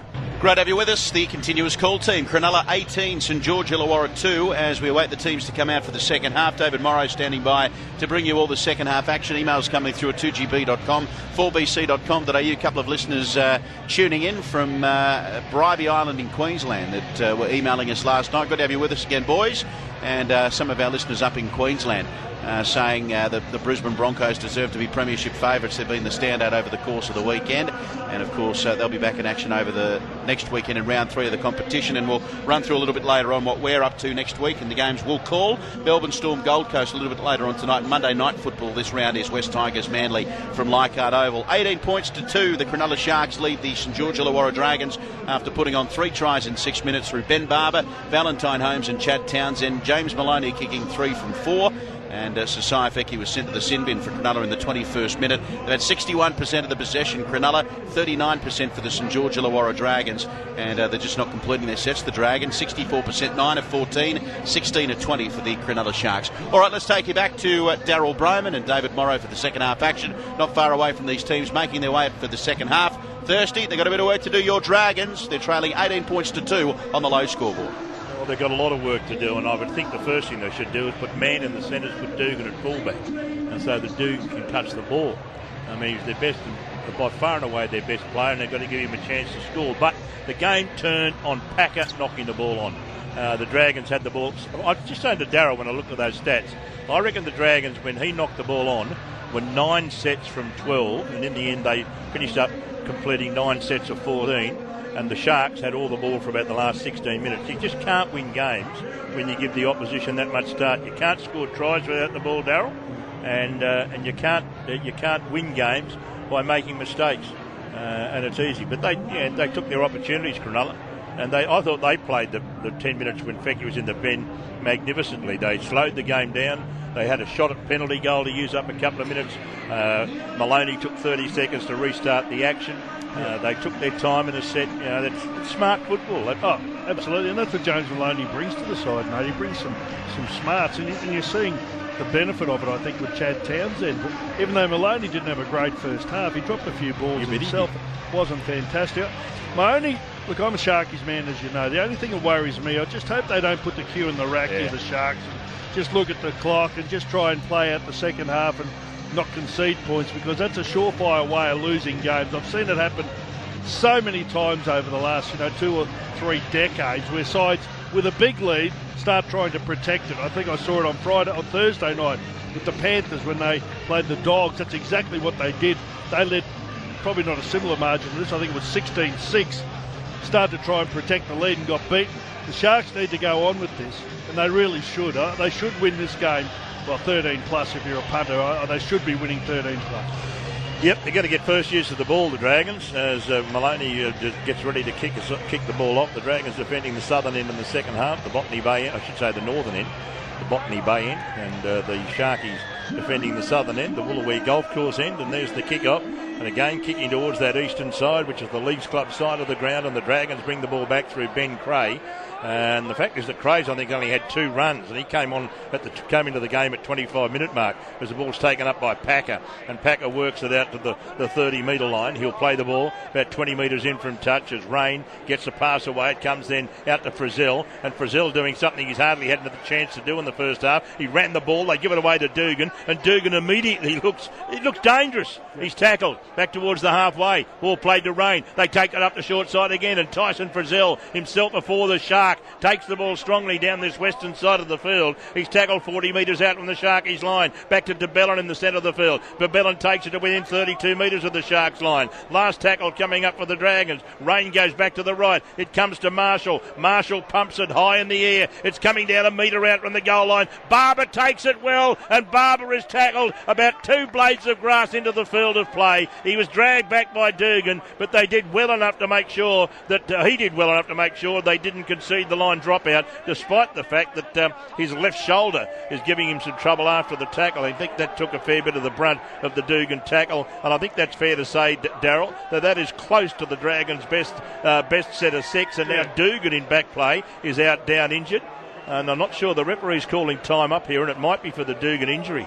I'm not sure Dugan and Ennis didn't come together here. I think he's copped a head knock here, Dugan. He's certainly a bit, I wouldn't say wobbly, but he's affected by it. Great take from Barber at the back. Dugan was there, and he was almost thrown into the in-goal area, but Barber did extremely well to stay there. As you said, he's come up with a bit of a shoulder injury, but now Dugan has been hurt here. Now, I don't really know what's happened to him. Hit by Frizzell's thigh? Yeah, he's up and about. I mean, Dugan, he can show when he's injured, if I can put that as nicely as I can. But that was a good run from Latelli there to get him out of a bit of danger. And the Sharks, here it is with Wade Graham going forward. That's the fourth tackle, I should say, and they're about 30 metres out from their own line. I think it's fair to say Dugan and Steve Matai, the two in the game that can go down with an injury. I'm not saying that they're not hurt. They play tough. But, gee, how many times they get up and prove to you a match winner? Yeah. That's the thing about them. Well, there's a mistake from the Sharks. I think it's Fafita who's just dropped the ball. I mean, that's a bad mistake. That is a really bad mistake to make in the early, probably your first set of 6. He's dropped the ball 30 metres out. He's given the Dragons an opportunity here. If they happen to score here, 18 points to 8, 18 points to 6, it gives them a bit of confidence. Bad mistake from David Fafita. Low scoreboard, 42 minutes gone. Sharks 18 lead the Dragons 2. That was the scoreline at half-time. As we see the ball go into the scrum, picked up by Rain at the back of the scrum, comes to Marshall. Marshall has to stop and prop before he gives the ball to Thompson, and Thompson's tackled about 35 metres out on the Sharkies line. Lewis is all over Thompson there. That was almost a penalisable offence. Taking the ball up strongly is DeBellin. DeBellin in front of the goalpost is tackled 20 metres out. Played to Rain. They come back to the right side to Widdop. Widdop Phillip gets it away to Packer, and Packer tries his hardest to knock on, and in the end, he's done. He was hit, I must admit, but I got the feeling he was hit at the same time as the ball arrived, and he tried to catch the ball. It was a pretty difficult one. He tried to regather it before it hit the deck, and it didn't. But I just got the feeling that wasn't the best pass I've ever seen throw. That was another Ward 16 pass, wasn't it, Darryl? I know that Maloney's a good defender at times, and he just went whack. The moment that ball touched Packer's hands, he was under pressure. Yep, Maloney read it beautifully. It was a second man ball there on the outside from Widdop going to Packer. Maloney read it as soon as Packer got the ball. And you wouldn't believe this, Cronulla have knocked it on at the back of the scrum. I mean, what an awful start to the second half from both sides. We've had 3 minutes. Fafita's dropped it. Ennis has dropped it from the back of the scrum. And also we've seen Packer drop the ball. So in the space of 3 minutes, both sides look awful. Well, Ennis has tried to pass that from the back of the scrum, and his arm, as he tried to pass it, he hit the backside of the bloke in front of him, either whoever was playing lock forward, or something, yeah. And as a result, he loses the ball forward.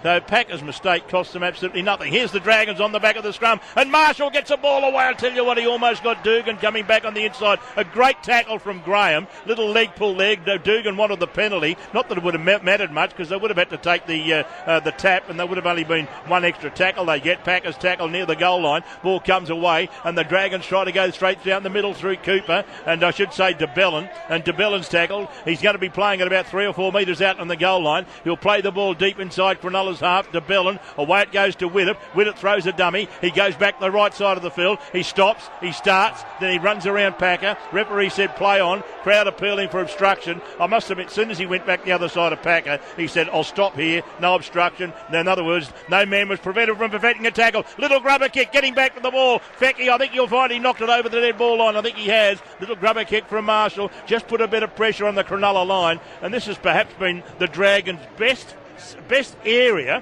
as far as field position is concerned since the start of the game. Still, though, in this entire match so far, the Dragons, I think it's fair to say, haven't looked like scoring a try. Still 18-2 on the low scoreboard in favour of Cronulla over St George Illawarra. Yeah, well, Fecky safety first there. I mean, I think he may have had time to let that go, but you know what, had a Dragons player come through, and I think it was Matauti who was there, and placed that down, we would have been bagging Fecky. He did the right thing. Here's the dropout. It's an average dropout as well. They've had all the field possession here, the Dragons, in the opening 5 minutes of the second half. Let's see what they've got. Now ball comes back to the centre of the park, and Packer takes it up strongly into Tagatese, and then at the last minute he throws a ball out the back. Wasn't a great pass, because on the bounce going back for it, Marshall had to run a long way back before he was tackled, and he's tackled about 25 metres out in the goal line. Packer did well initially, but he didn't. The pass though lost them about 5 or 6 metres. DeBellin takes it to the line. He's tackled 15 metres out from the Sharks goal post. Mitch Rain comes to the right, throws a dummy, and Mitch Rain throws a dummy, another dummy. He's almost through. He's only just caught from behind by David Fafita. Tell you what, he almost got all the way. I think you'll find this is a penalty, because the second tackle from Mick Ennis, it was a second tackle, because he didn't want Mitch Rain getting up and affecting a quick play the ball, because Cronulla was certainly caught for a moment there. And the Dragons having a conference call here. Now, what do we do here? It took them 30 seconds. They've walked back 10 metres to take the tap. Then they've given it to their captain, Ben Cray, who's got tackled basically where they got their penalty. Ball comes to Rain. Rain gets it away to Cooper. Cooper for the line. Cooper's not far away. He almost hits the goalpost bumper, if you know what I mean. That's how close he is to scoring a try. Ball played to Rain. Rain out of dummy half. It comes to Marshall. He throws a pass out to the left, and would you believe it's knocked on by Thompson. It was a pass that I think was too high, too hard. And again, that's just born out of frustration, throwing passes like that. That's not a good pass. The pass was too hard. Yeah. The pass was too hard for Thompson. He was hit around the same time, similar situation.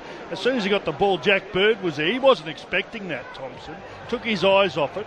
The pass was too hard. That's an awful piece of play there from the Dragons when they did look dangerous. The Sharks have been vulnerable in this opening 5 or 6 minutes of the second half. They haven't been able to control the ball, and they've given every opportunity here to the Dragons. I'm not sure if they're good enough, the Dragons.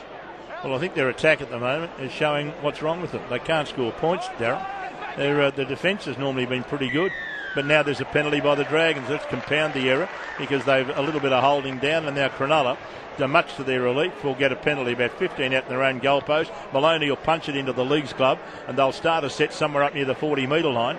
And the Dragons, who had the opportunities here to do something in the opening moments of the second half, there's been 7.5 minutes. The Dragons have had all the play, haven't scored any points. Low scoreboard, Sharks 18, Dragons 2. And now the Sharks have the ball, and they're over the halfway on tackle 2 through Lewis, and they will get a great opportunity to increase this lead in this very set. Yeah, Shane Flanagan be desperate for the Sharks just to get through a set of 6 here, whether they score or not. Bakuya has a little run. Geez, I've been impressed by him this year. Has a little run, turn it into a big run. They didn't hold him, and he kept going and going and going, and they're in the end. They're 25 metres out in the goal line. It comes to Townsend on the left. Townsend runs one way, came to the 5'8" in Maloney. Maloney's hit as he got the ball. There seemed to be a knock on by a Dragon and all that. Was there a knock on by Cronulla initially? The referee, I'm not sure. He's going to put a scrum down here. I think he's going to rule that Dugan knocked it down initially, or is he ruling that Dugan tackled someone without the ball? Dugan's shaking his head here. Now that would indicate to me that the penalty or the scrum feed might go to the Sharks here, but a great run from Bakuya. He's hurt himself here. Now this ball went to Townsend, threw a second man ball on the outside to Maloney, tried to pop a quick ball back on the inside to Barber, but I think they're going to rule this has come off a Dragons, but that went backwards for mine. This will be interesting to see what they do rule here. I think it's a Dragons knock on. I think it might be too. I think what's happened is that he was hit Maloney and knocked the ball back towards his own goal line, and then as Dugan tried to fall on the loose ball, he's actually knocked it on. And I think you'll find Cronulla's going to get a scrum feed here. Dugan was complaining, thinking perhaps initially Maloney may have knocked it into him, which would have constituted a knock-on against the Sharks. Townsend's got the ball. It's a Sharkies feed, and they're in a very dangerous situation here. If you're a Dragons fan, you're desperate for the Sharks to stuff up here. Well, I with me? Yeah, as far as I'm concerned, that was a good decision because it looked as if that's exactly what happened, that Maloney, who made the mistake, he's got away with it. Here comes Lewis as the Sharkies go on the attack again. 49 minutes gone, low scoreboard. Sharks 18, Dragons 2. Ennis gets it away to Townsend. He'll play the second man. That's Maloney. Maloney throws a dummy, goes straight through. Great tackle, Tyson Frizzell. 5 metres out in the goal line. Comes to Graham. Graham gets it away to Takatizi. Takatizi stands tall before he's put down. That's because he is a tall man. He's tackled about 5 metres out in the goalpost. Play to Ennis. Ennis will go out the back door to Townsend. Townsend goes one way, back to Lewis. Lewis for the line. He's tackled almost into the bumper of the goalpost. He's only a metre or so out now as he gets up and plays the ball. It comes out wide. It goes then to Maloney. Maloney puts a little chip kick over the top. They're going high for the ball, and would you believe, I think coming down this left side of the field, Fecky may have got a hand on it, but he's knocked it on in the end goal area, and the Dragons dodge a bullet. 50 minutes gone on the low scoreboard. No change to the half-time score. 18-2 in favour of Cronulla, Robertson, George Illawarra. I think Fecky got more than a hand on the ball. I think he had two-handed grab at that, Fecky. I think he's entitled to take that, but he spilt the lollies, and the Dragons, well, they live again, because if he scores there, I do think it's good night nurse for the Dragons. I think he should have scored then, Fecky. Great kick. It was a beautifully judged bomb for this left corner. Now they've dropped the ball again here, the Dragons. Well, they're their own worst enemy. Thompson's dropped that. Thompson dropped that. Well, they're just not dropping the ball. And they're giving the Sharkies every opportunity to increase the lead, and they could well do it here as Holmes goes for a gallop, and he's going to play the ball around about 25 metres out in the goal line, Sutherland at the northern end of the ground, over on the Leagues Club side as the ball comes to Maloney. Maloney's allowed to run a long way before he gets it away to Graham. It wasn't a great pass to Graham. Graham took that under real difficulty. He was being set upon by two Dragons players as he grabbed that. He did well to catch it. Ennis goes one way. Gee, they're playing the ball. They're doing everything, Cronulla, at a lot faster pace than the Dragons. As Ennis out of dummy half, he gets it away big to Andrew Fafita's back on, and would you believe Andrew Fafita drops the ball? And so I think we're going to see a knock on against Cronulla, and they'll think that Armau, who's back out there, possibly forced that error. That's another error in this second half. Dugan receiving some attention for what looks to be a cramp. Well, if it isn't, no, I think it's a hamstring. It's a hamstring. That was an unusual one. It's been an average first 10 minutes of the second half from both sides. Really, the ball control has been diabolical. That's one way to describe it. Well, both sides have had chances, but the Sharkies particularly have had chances to probably put them to bed, but they just haven't been good enough. What a great crowd it is. I think Dugan's coming off. Yeah, he is coming off. I think you're right. It could be a little bit of a hamstring strain here. Well, if he's got a hamstring strain, shut the gate. because I just can't see anyone but Dugan scoring or doing anything for the Dragons here. He's the only one that really looks as if he's capable of breaking the line. I know Benji did in the first half with a flash of brilliance, but other than that, the Dragons don't like making a line break, Darryl. No, they don't look like it, and they haven't, their ball control hasn't been good enough either. They haven't had the opportunity to put any pressure on the Sharkies here in the second half. I mean, 4 from 8 it is. These are the interchanges, I'm sorry, I should say. Sharks have had 4, and the Dragons have had 5. They've still got 28 minutes to go, the Dragons, as he's going up the tunnel here, Dugan, which would indicate he's in a bit of doubt to come back into the game. Well, the trainer was testing his hamstring. Well, he's not going to go up the tunnel and get a needle to the hamstring, is he? Ball comes to Benji, and Benji gets a kick in. That's Marshall, not the greatest kick in the world, and coming for the ball. It's picked up beautifully here by Valentine Holmes. That's the confidence of this young man. He came for a ball that he could have easily trapped with the boot, made sure there was no knock on, but he came for the ball, took it at pace, and probably got his side playing the ball 15 metres further downfield than they would have if he had trapped it with the boot. Nothing phases him, David. I mean, he's just one of those natural footballers. He just loves it. He does everything with consummate ease. Good play. Geez, he's had a game. Luke Lewis as well. He's been great for them today. He's up the middle of the ruck again as Dugan's lying on a table in the change rooms, and he looks to be in a bit of trouble, Dugan. And here comes Andrew Fafita taking it up here for the Sharks, and on the last play they're going to get up and play it to Ennis. He comes back to the left to Maloney. Maloney runs a long way to the line, then he puts up a kick. It's coming down a few metres out in the goal line. Oh, going high and taking it well is Mataudia. He's had a pretty strong game over there on that right wing. What he's had to do, he's done well. He's got to be given a rap for doing that as the Dragons move the ball back about 15 out in their own goal line. Now, Mann took that ball up, and I'm not sure where I think he must be still at fullback. I'm just trying to work out who's going to play in that centre role, which, of course, is where Dugan was playing. I'd say Joel Thompson, wouldn't it? I see Will Matthews is on the field, which, probably has gone out there for Dugan. And now Thompson, a kick from the Dragons. Would you believe another kick from the Dragons? It's gone out in the full. This time it's Mitch Rain who's made the error. And so they just keep compounding the problem here, the Dragons. He thought about a 40-20. The idea was good. But in the end, you've got to find the ground. And even then, even if it found ground, the best it could have done would have been going out on the 30-metre line. Copped a little bit of a spray from guess who? Oh, yeah. I mean, he would be... Well, I don't think he copped the spray. I think Mitch Ennis said, gee, that's a good kick, Mitch. You could practice that, did you? I'd hate to... Mick Ennis is, without doubt, I reckon, the most annoying player of the last decade. I mean, he's just in your face all the time. As I said before the game, you'd love to play the same team as him, but he's the one bloke I reckon you'd hate to play against. Now, here they come, the Sharkies. And what are we going to see here? A penalty against David Fafita. He's taken David Fafita. He's copped a high penalty. Yeah, sorry. Against, I meant for him, yeah. Is it a high shot?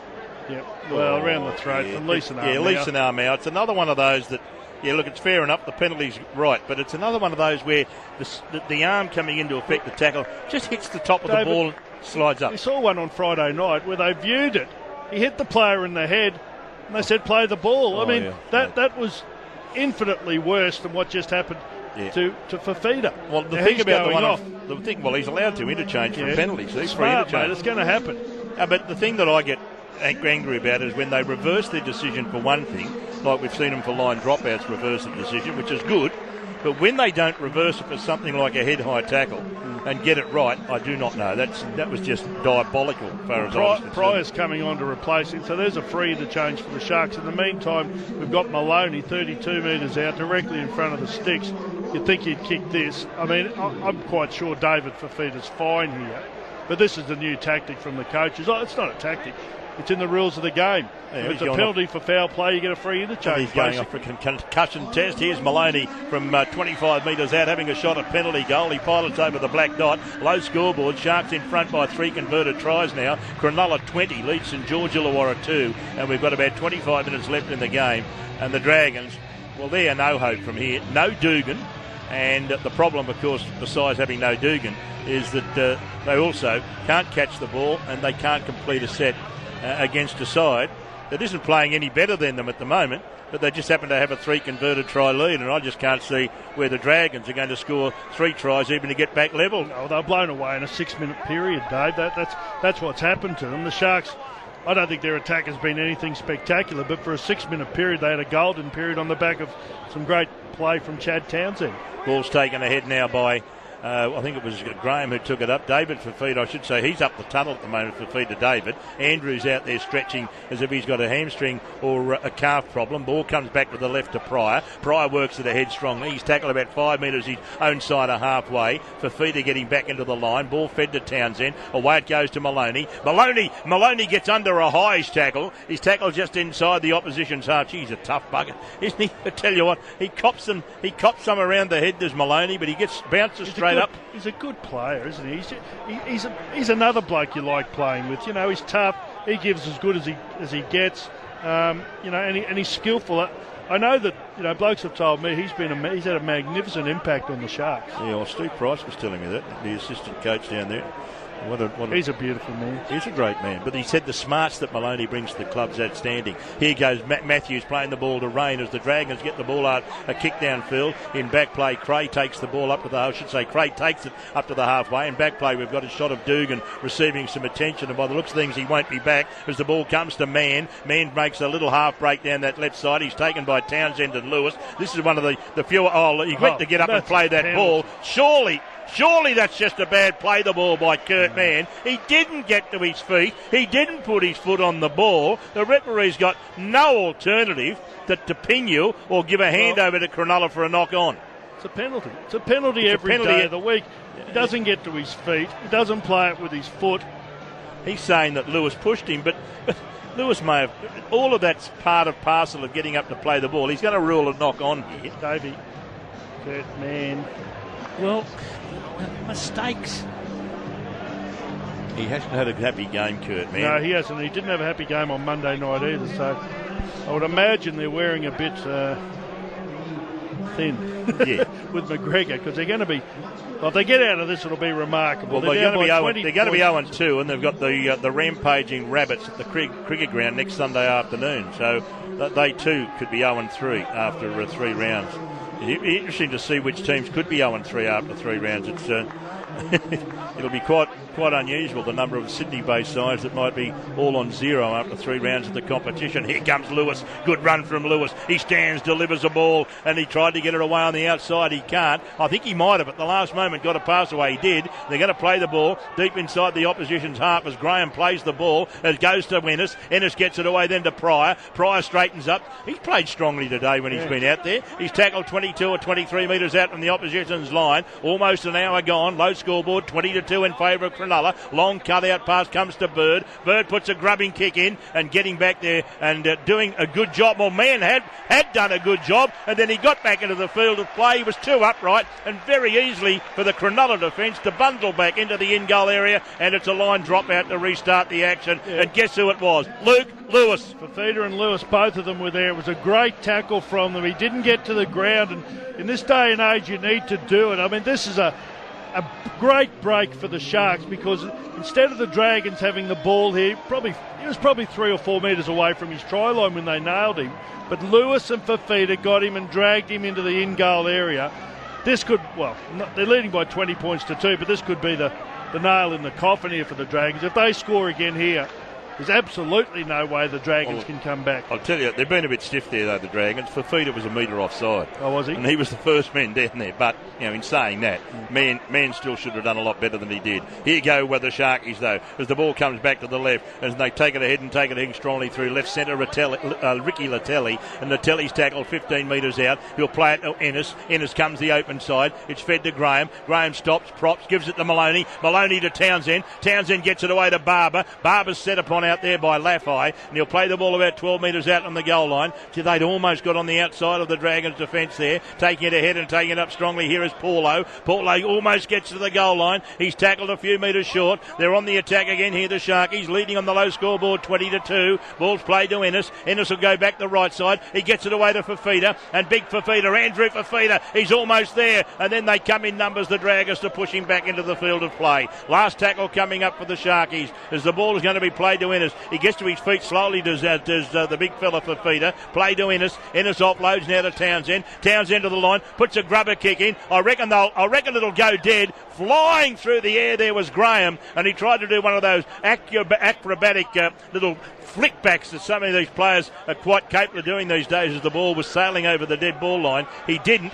and I have a feeling that he knocked it into Matthews' legs, and Matthews didn't play at it. Yeah, I think that's fair enough. As we see, that's the hooker they bought. Avili has been pretty good for him. I can see Dugan's back on the sideline, but whether he goes back out there or not is another question. I doubt whether he will.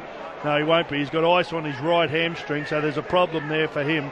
They'll save him for another day. So we've seen the last of Josh Dugan in this game as the Dragons get the penalty. They're going to take the tap 32 metres out. If they're going to do anything, they need to score here. And taking it up is Havili. Havili gets it away to Rain. Rain on to Leeson Armau. And Armau just ploughs ahead. And he's going to be tackled around about 25 metres out on the goal line. Southern into the field. Cronulla's end. Ball played to Rain. Rain gets the ball away. Comes to Marshall. Marshall offloads to Thompson. Thompson tries to burst between runners. Out there is Thompson. Gee, that's a good tackle then from Lewis. Also out there was Townsend. Ball's played again to Rain. Rain holds it up. It's fed to Widdop. Widdop gets it away to Marshall. Marshall, second man, play to Man. Man gets away from one, gets away from two. He keeps it alive. It's a shocking pass, though, to Matautia. It just dribbles along the ground and runs into the cheergirls, the Cronulla cheergirls on the sideline, and they say thank you very much. That ends this St George Illawarra attacking raid. Well, he's just looking for a hole to dig for himself here, Kurt Mann. He made a decent break, then he threw a ball that went 2 metres forward and then just dribbled into touch. He's having a Barry Crocker. I'm sorry, Kurt. Probably a lovely young man, but he's having a bad game, champion. The low scoreboard, 63 minutes. Dave? Sorry, I said in the first half. 63 minutes gone, Sharks 20, Dragons 2. But he's playing like a man who's got no confidence. Or he's trying too hard to maintain his position in the side. He's got a few mates out there. I'm not saying he's not the only one, but that's what he's playing like. Perhaps a man who if you excuse the pun, he just needs to do something that really lifts his confidence. The ball played now to back to the right side they go, and Bird takes it up, and Bird is tackled. He tackled about 30-odd metres out from his own goal line. Cronulla lead 20 points to 2 on the low scoreboard. As charging ahead is Joseph Paulo. He's 12 metres his own side of halfway. Ennis comes back to the left. Maloney's looking for a 40-20 here. Ball going end over end, and I think it'll go into touch about 18 metres out. They'll double check that his plant foot was behind the 40-metre line, but for mine, when I had a look at it, I reckon this will pass muster, and the Sharks will go on the attack yet again. Not convinced. His foot's on the line. His foot's on the line, which means it won't be a 40-20. I thought it was close, but his foot was on the line, so no 40-20 there. But look at the Dragons.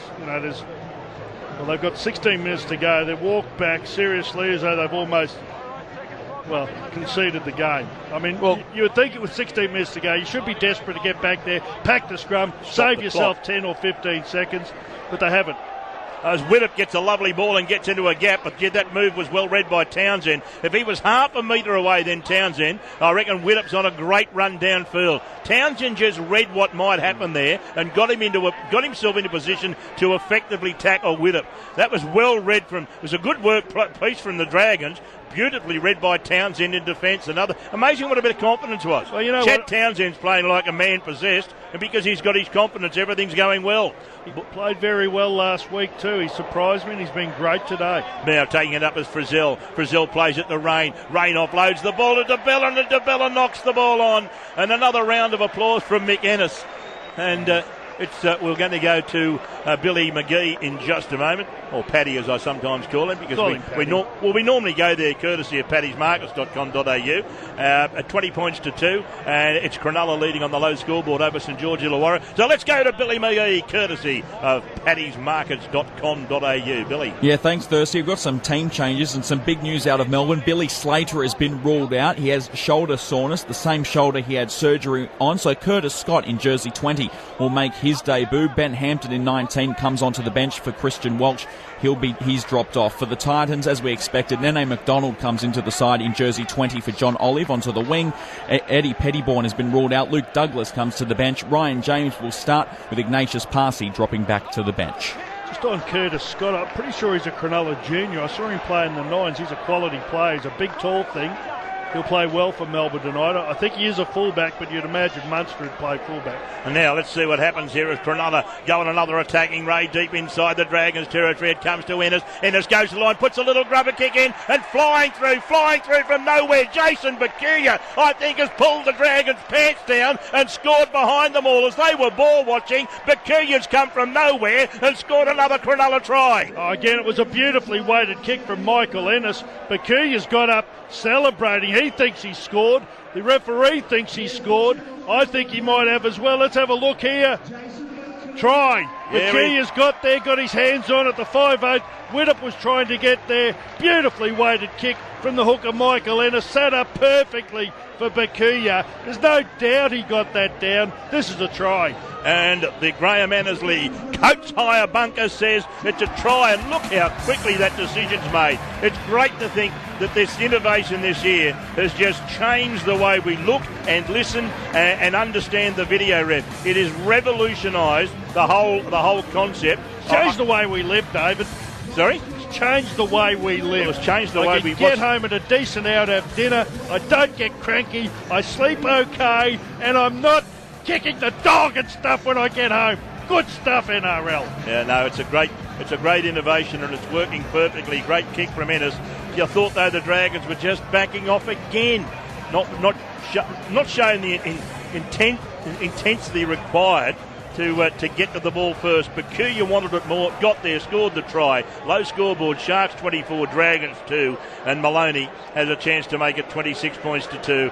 And this now is looking like a very big shark-lacking. Well, they haven't been perfect today, the Sharks, but they've done what they had to against what I think is a very disappointing Dragons outfit. They've made a lot of mistakes. They've never looked like scoring. And the Sharks, they might well run away with this now. Well, they're going to do that. Here comes Maloney, moves in, he adds the extras. Low scoreboard, Sharks 26, lead the Dragons 2. And about 13 minutes to go. Did you hear Billy on the radio last night? Billy McGee, he was on the sideline. Did he go well? Well, look at that. He started at whatever it was, Sparrows yesterday morning.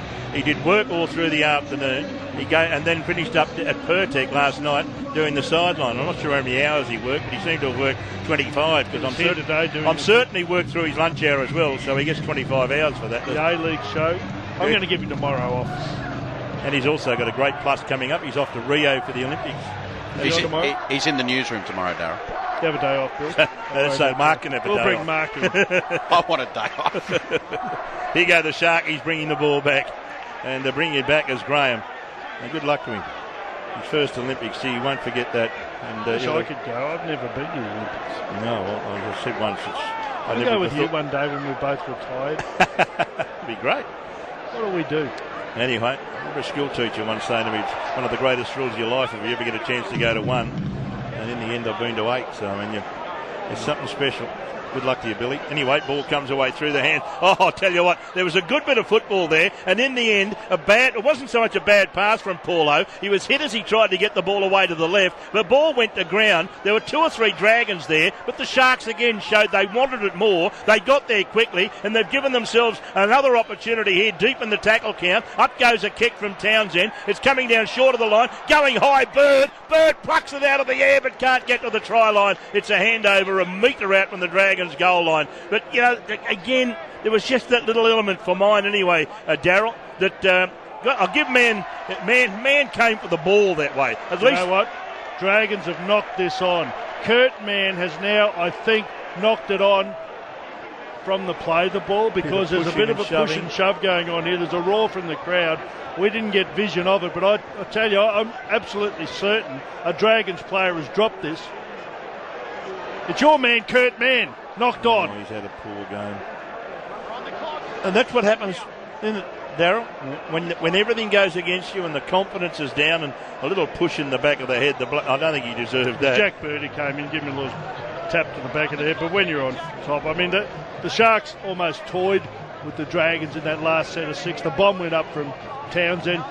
they'll score here, the Sharks. Here comes Maloney attacking the line on the back of the mistake. It comes to Barber. Good tackle, though. And if the tackle hadn't been made by Benji Marshall, they would have scored. Away it comes out here to Latelli. Latelli for the line. He'll score as he reaches out left arm. I reckon he's got to the line. I don't even reckon the referee will go to the Graham Annesley bunker. No, we're not going to visit anything courtesy of Coates Hire, because he immediately points to the spot, and the Sharks on the low scoreboard lead 30-2, kick to come. Well, once again, this is just a side. They're a beaten side now, the Dragons. They have heads down.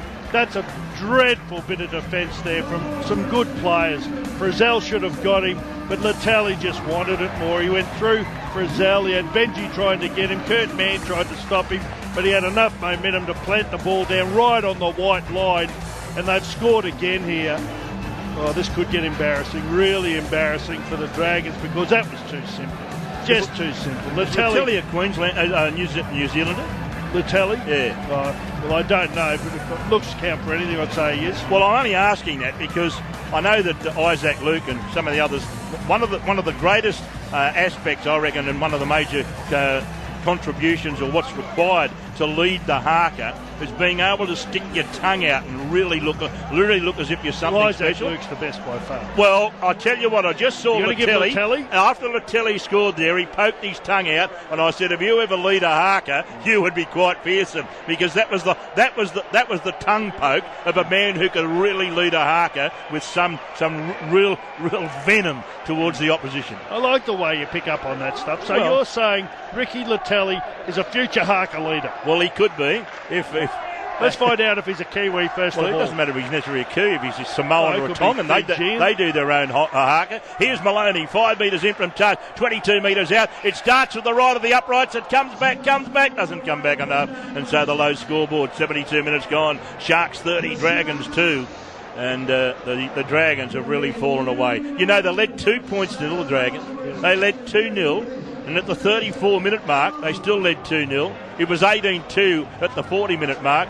And in the second half, it is 12-0 at the moment in favour of the Sharks. Well, mate, the last... Well, actually, you've got to say, the whole game, they've been less than impressive, but they've been pretty average here in the second half. And now they've almost put up the white flag. I hate to say it, but the Sharks are just running through them as though there's no defence at all there now. Well, it's not good stuff, is it? As we see the Sharkies bring the ball back after the restart, and Beale's finally gone out there. He's going to have 10 minutes of football, if that. Oh, well, he's a former Dragons player. He'll enjoy that, I would imagine. Well, will he what? As the ball is taken back to within 10 of the halfway line, and playing it as Paulo. He plays it to Ennis. Ennis gets the ball away to Maloney. Long cutout ball comes to the last try scorer, Latelli. Latelli gets on the outside of Marshall, but to Marshall's credit, he sticks to him and puts him down on a good tackle. 35 metres out in the goal line. Played to Graham. Graham offloads it back to Maloney. Maloney pumps it high in the air. It's coming down midfield, taken by Widdop. Widdop in turn has taken in a highest tackle here by Fafita. And he's got this propensity for Feeder. Once he makes a tackle, he likes to drag them and then do the flop on them. He does it all the time. He's got to get out of his game. He's going to be penalised for it. You know, he wasn't then, but he does nearly every game. He gives away a penalty. Well, for he that. could have been penalised there for the tackle. Man takes to the head. He's man-handled by David Fafita about 30 metres out from his own goal line. Cooper brings it back and he's tackled 5 metres his own side of halfway, almost in centre field. He'll play the ball. It's played now to Havili. Havili gets it away to Marshall. On it comes to Matthews. Matthews with 2 good fends and taking the ball well. Pops the ball back to Matalia. Matalia tries to keep it alive to Frizzell. Frizzell loses it. Knocked on by Cronulla. I think there was a Cronulla hand in there as Matalia tried to keep the ball alive back on the infield. I think a Cronulla hand knocked it down. And so the Dragons are going to get a scrum feed, and they're going to get the scrum feed, what's that, about 30 metres out from the goal line. That's a good run there from Matthews. He pushed Maloney off, and then he made a bit of a break, and then he popped the ball back on the inside. It was knocked down by Wade Graham, unfortunately for the Sharks, and then it was a mix-up between the two Fafita boys, I think, and they dropped it. Here's a feed from Widdop. I mean, call the game off now. There's absolutely zero interest from either of these two sides at the moment. Dragons will be trying to score clearly, but zero interest from these blokes. As the ball is taken ahead by Matalia. Matalia flick pass out the back. It comes to Nightingale. Great news.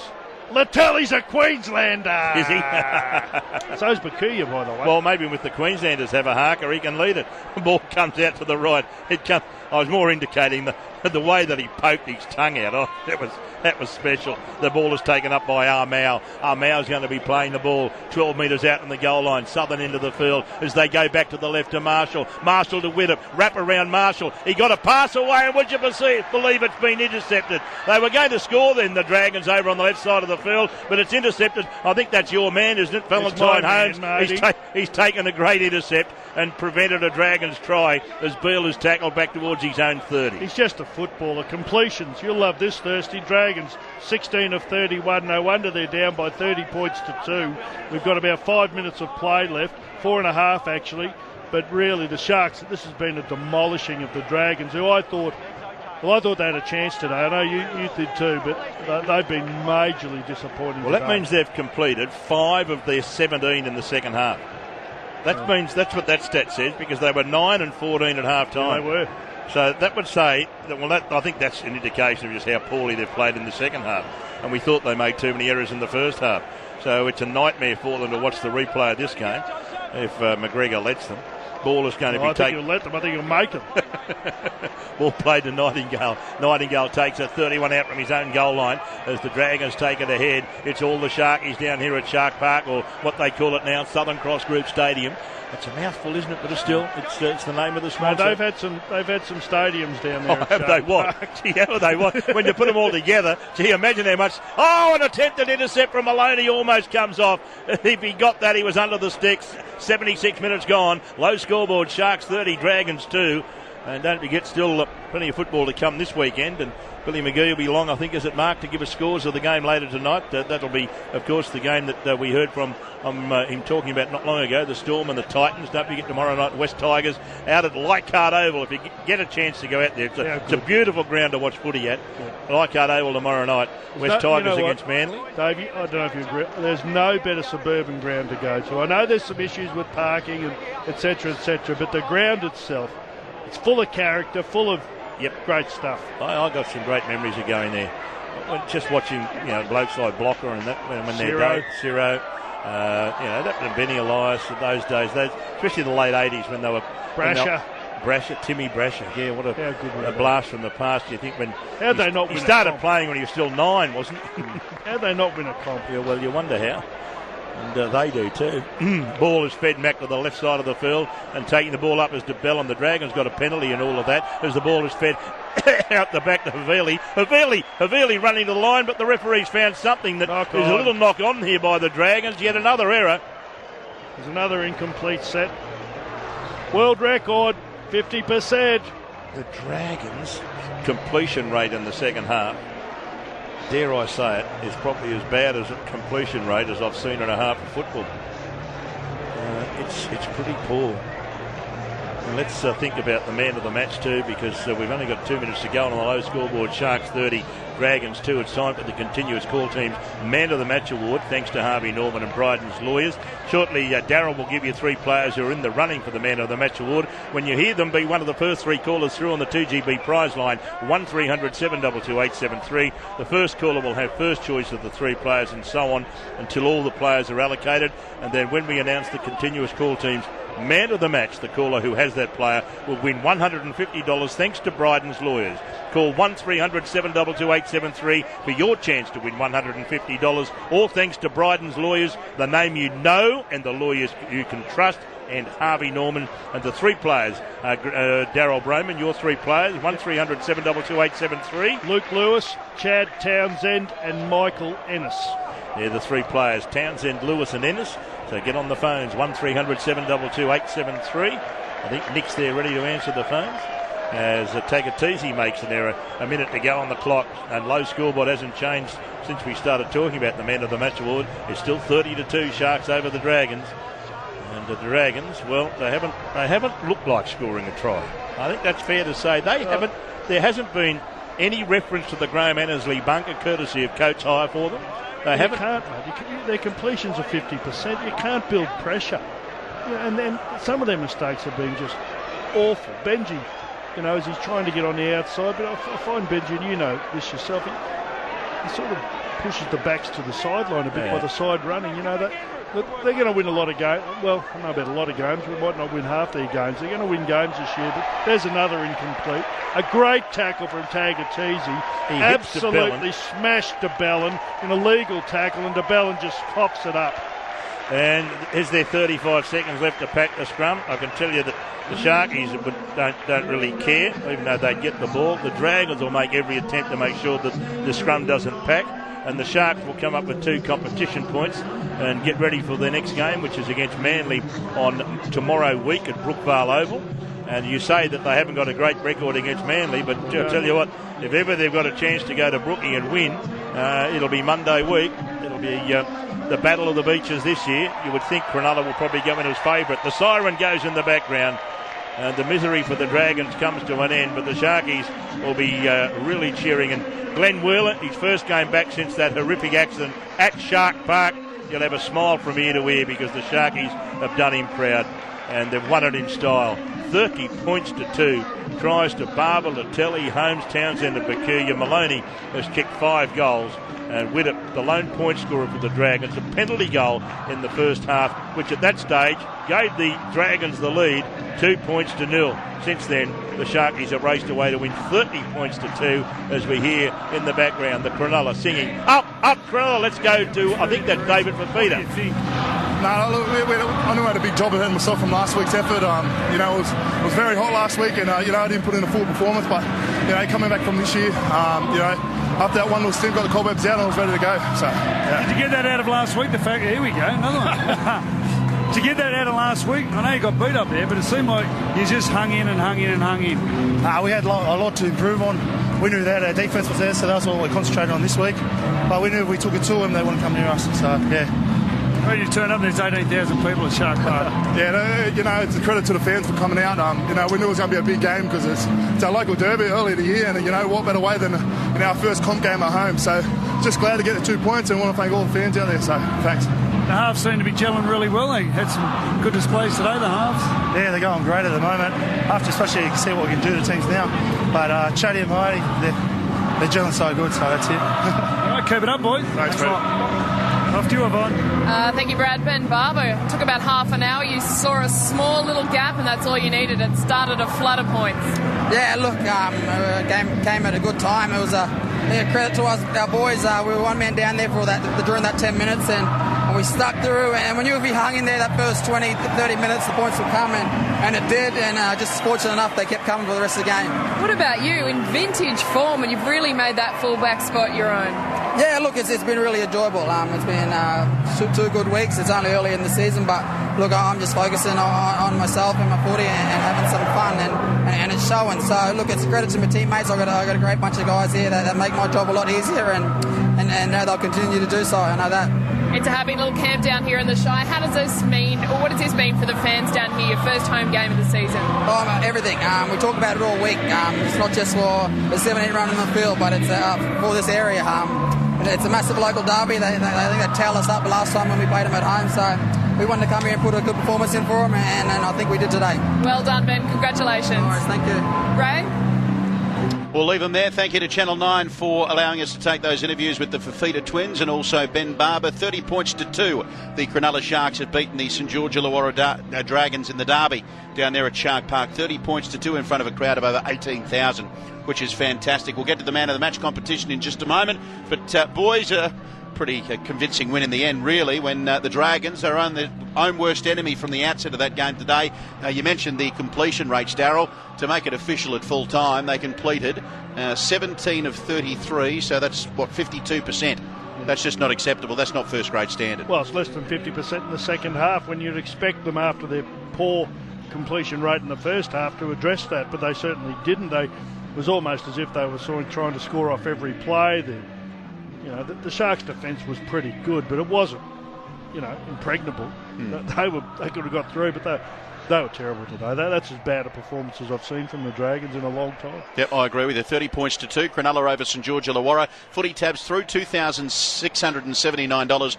$2,679.60. To the man of the match competition, Eileen from Goulburn chose Chad Townsend. Amanda from Redcliffe went with Luke Lewis. And Jeannie from Ermington elected to go with Michael Ennis. Darryl Broman, who's your man of the match for Harvey Norman and Bryden's Lawyers? Chad Townsend, I think he was fantastic today, particularly in the first half. He was responsible for the 3 tries that the Sharkies put on that gave them a really healthy half-time lead, 18 points to 2. He was good in the second half. Defensively, he was good in the second half.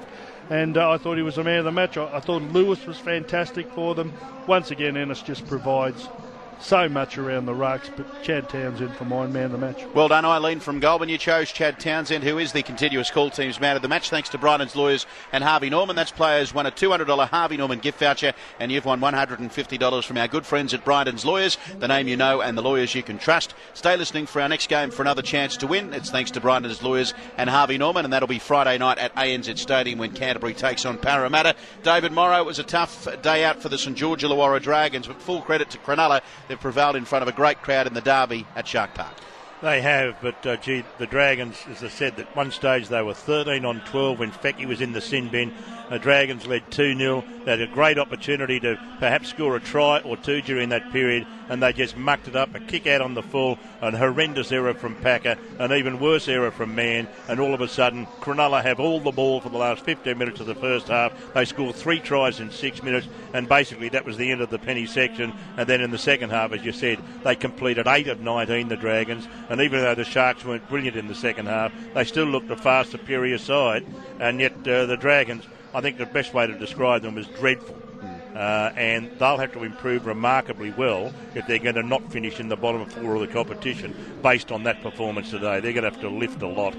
The Sharks will be at the other end of the scale. Yep, well, as you mentioned, St George Illawarra go on to play South Sydney in the 4 o'clock game on Sunday. Next week at the SCG in Cronulla, they've got Manly at Brookvale Oval on the Monday night from 7 o'clock. So a couple of intriguing games coming up for both those sides. No reason why Cronulla couldn't get a win over Manly at Brookvale. Having said that, Manly, I think, has a pretty good record against Cronulla, doesn't it, Darryl? Cronulla struggle at Brookvale, there's no doubt about that. And there's actually at Shark Park last year where the Manly side who weren't in the semi-finals knocked the Shark out of the top 4 by beating them there. So Manly do have a very good record against the Sharks. Yep, exactly right. And St George Illawarra, they'll play South Sydney in that big game at the SCG. And it goes back to 73 and 78, doesn't it? Don't bring that up. Well, that's what I'm just saying. That they were beaten in the 2 grand finals by Manly twice, and it just seems that ever since then it's been one of those things. It's a bit like the Dragons in Melbourne. Melbourne beat the Dragons in the 1999 grand final, and the Dragons haven't looked like tasting defeat. Well, they've gone close to beating them in Melbourne since, but they haven't. Yep, official crowd through 17,946. 17,946 officially on 30 points to 2. Cronulla over St George Illawarra. Still to come tonight, we'll have Billy McGee with Around the Grounds updates for paddysmarkets.com.au for Melbourne Storm and Gold Coast. Repeating the news, no Billy Slater. He's out with a shoulder injury today. And recapping the injury news out of the game we just watched, Josh Dugan with that hamstring problem. So we'll have to try and chase up a report on that. And then Monday Night Football, West Tigers and the Manly Sea Eagles coming your way from Leichhardt Oval. So a couple of big games still to come in round 2 of the Telstra Premiership. We'll still have a look at what's coming up next weekend, and we'll run through all of the results as well. Recapping that footy tab dividend on 30 points to 2. Cronulla over St George Illawarra, $2,679.60. And the man of the match went to Chad Townsend for Harvey Norman and Bryden's Compensation Lawyers. And just a bit more on Ricky Latelli for you boys. He was born in Brisbane. He's of Samoan descent. He played his junior footy for Logan Brothers before being signed by the Cronulla Sharks. So you're right, Darryl. He's a Queenslander. Well, but that means he can play. He could still then play for Samoa and lead them in the haka. Well said, Davey. Yeah, that was my point. I know your point. Your point is he's got a good tongue. No, it's just the way he poked it out of the... Oh, don't do this to yourself. They're showing replays of some of the low lights from the Dragons' performance, Davey. You are very, very depressed at the moment. Oh, I'm not so bit depressed. I just feel sorry that, I just know that McGregor's, he deserves better than this from the players. And some of them today, they were just awful. It was. If you were a Dragon supporter, it was hard to watch. And I mean, you had to call it thirsty. So well, it made Newcastle's performance yesterday look pretty good. That's how bad it was for those that saw Newcastle play yesterday. Hans writes on the email, all you boys tip the Dragons. You continuous dribblers. fair No, enough. he didn't. Daryl stuck with the Sharkies. Sharkies, man, but I thought it'd be close.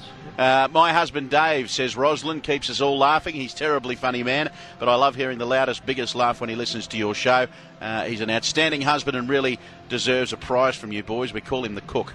Well, Rosalind, I suggest you give Ray and the rest of the boys a ring next Saturday, and you can pass on the message to the chairman. He's handing out the 30th year anniversary merchandise, so you'll have to give Ray a ring on the Saturday of next week. If I was a woman, I'd love to have a good husband. I think it's very important. Don't you, Davey? Well, dare say, I wouldn't know. You'd have to ask. So just run that past me again, please, Daryl. I said if I was a woman, I'd love to have a good husband because, some husbands are... Well, it's a man's world, Mark. Would you agree with that? No. You don't think it's a man's world? Not in my experience, no. Davey? Oh. It's a man's world, Davey. You can't deny that. You've got nearly as good a life as I have. Oh, I can't knock what I'm... But he's always got Mrs. Morrow to answer to when he gets home. I don't know about that. I'm not sure if she's the boss or not. I just think that it's, you get a fair go, and you and I get a pretty fair go. Very fair go. Full stop. End of section. Well, at the moment, it's a man's world for me because I'm single, so I guess you're right. But in my experience with... my limited experience with women. Don't worry, mate. There's plenty of fish in the sea out there, mate. Well, as you keep reminding me, the body clock's ticking. There's someone for everybody out there, mate. 2gb.com, 4bc.com.au, and you can click onto the feedback icon. I'm not sure where it is. Say that again? Yours could be living in Mongolia at the moment. Well, he's got to take the dog for a walk beg in your Mongolia. Well, mate, you've tried that many Aussies. The girl's living in Mongolia. How dare you? Boom, boom.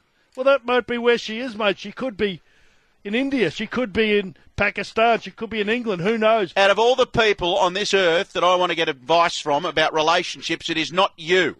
You sleep in a different bed to your wife. Please. Yeah, what else have you got? Please. Hello? I'm doing a bit better than you, Jabberjaws. Oh, please. Please.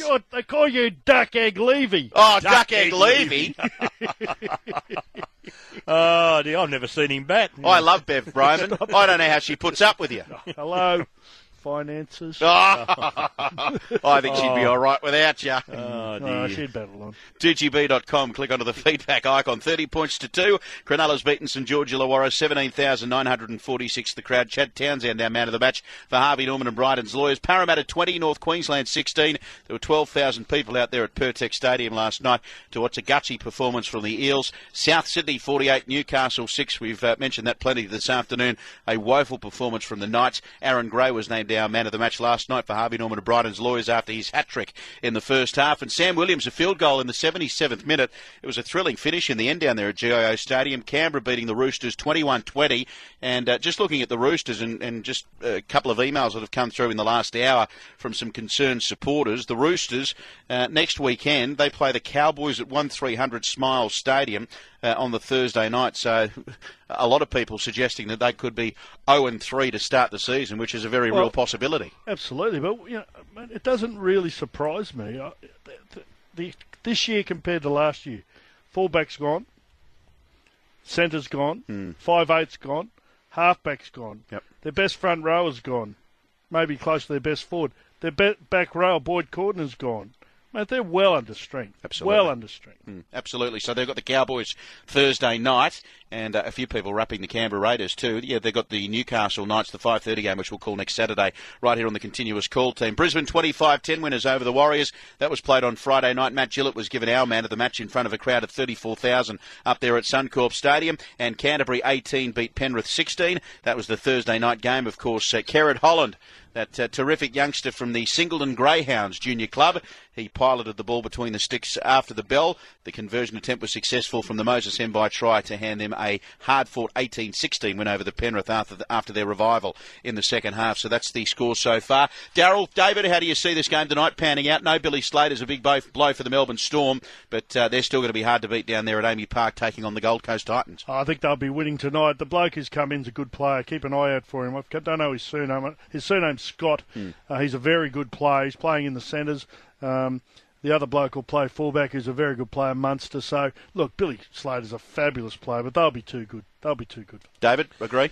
Oh, I think the Storm will be too good. I think so down there. Although, I had to give the Titans full marks last week. I didn't think they'd win that game. Honestly, I thought Newcastle would be a lot better than they were, but they were just too good, and it's hard to get a line-up whether it was because Newcastle was bad or the Titans were good, and the Titans get a lift out of that. They've got a very good player, Ignatius Parsi, who, if Ignatius Parsi was built, say, along the lines of, let's say, for example, a Luke Lewis. Yeah. Geez, I reckon he'd get a lot of raps, but because he's a bit chubby and whatever, I think people are a bit loath to give him the raps that he deserves, and I think that happens in football. Some blokes who are a bit, chubby-ish, they think, oh, well, fat this bloke, he's not dedicated, but I don't know what his history is. I think he played for the Warriors before he came over to the Titans. I think he's a really good player. Will you join my plea to the listeners?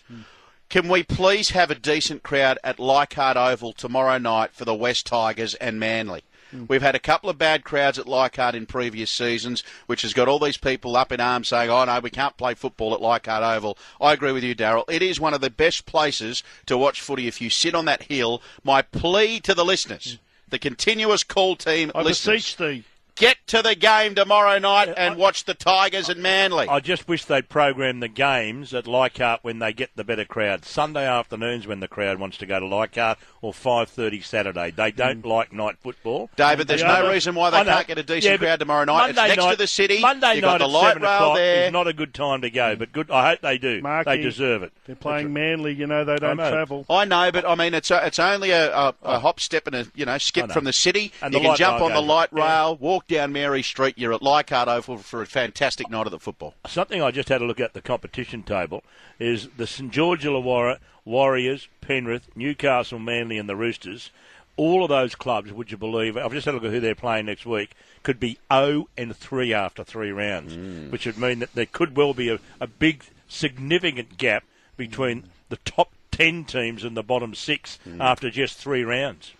Yeah, Davey. I'm not saying it is, but I just had a look at who's playing who between now and next week, and it always frightens me when you think some teams are going to be behind the 8 ball after just 3 weeks of this comp. Well, imagine Parramatta, they could be -8 after 3 rounds. Yeah, but they've won one. They won last night. They take 10 points off them. Oh, true. That's exactly. And Cronulla have won a game, but I'm just saying that those sides that still haven't won, that didn't win last week, most of them could easily go through not winning this week, and they've all got games next week in which I don't think they're entitled to start favourites. So if all the favourites happen to win next week, the competition table look rather odd after 3 rounds. Exactly right. Good on you, David. I'll give you a little early mark. I've got to go around the grounds and do a few other things. See you, buddy. Oh, you're a beauty. I'll see you in ANZ Stadium Friday night. Can't wait. Exactly right. That'll be a beauty. The Eels and the Dogs doesn't get much better. I know you'll have plenty of preparation this week with lunches. At the end of a shift.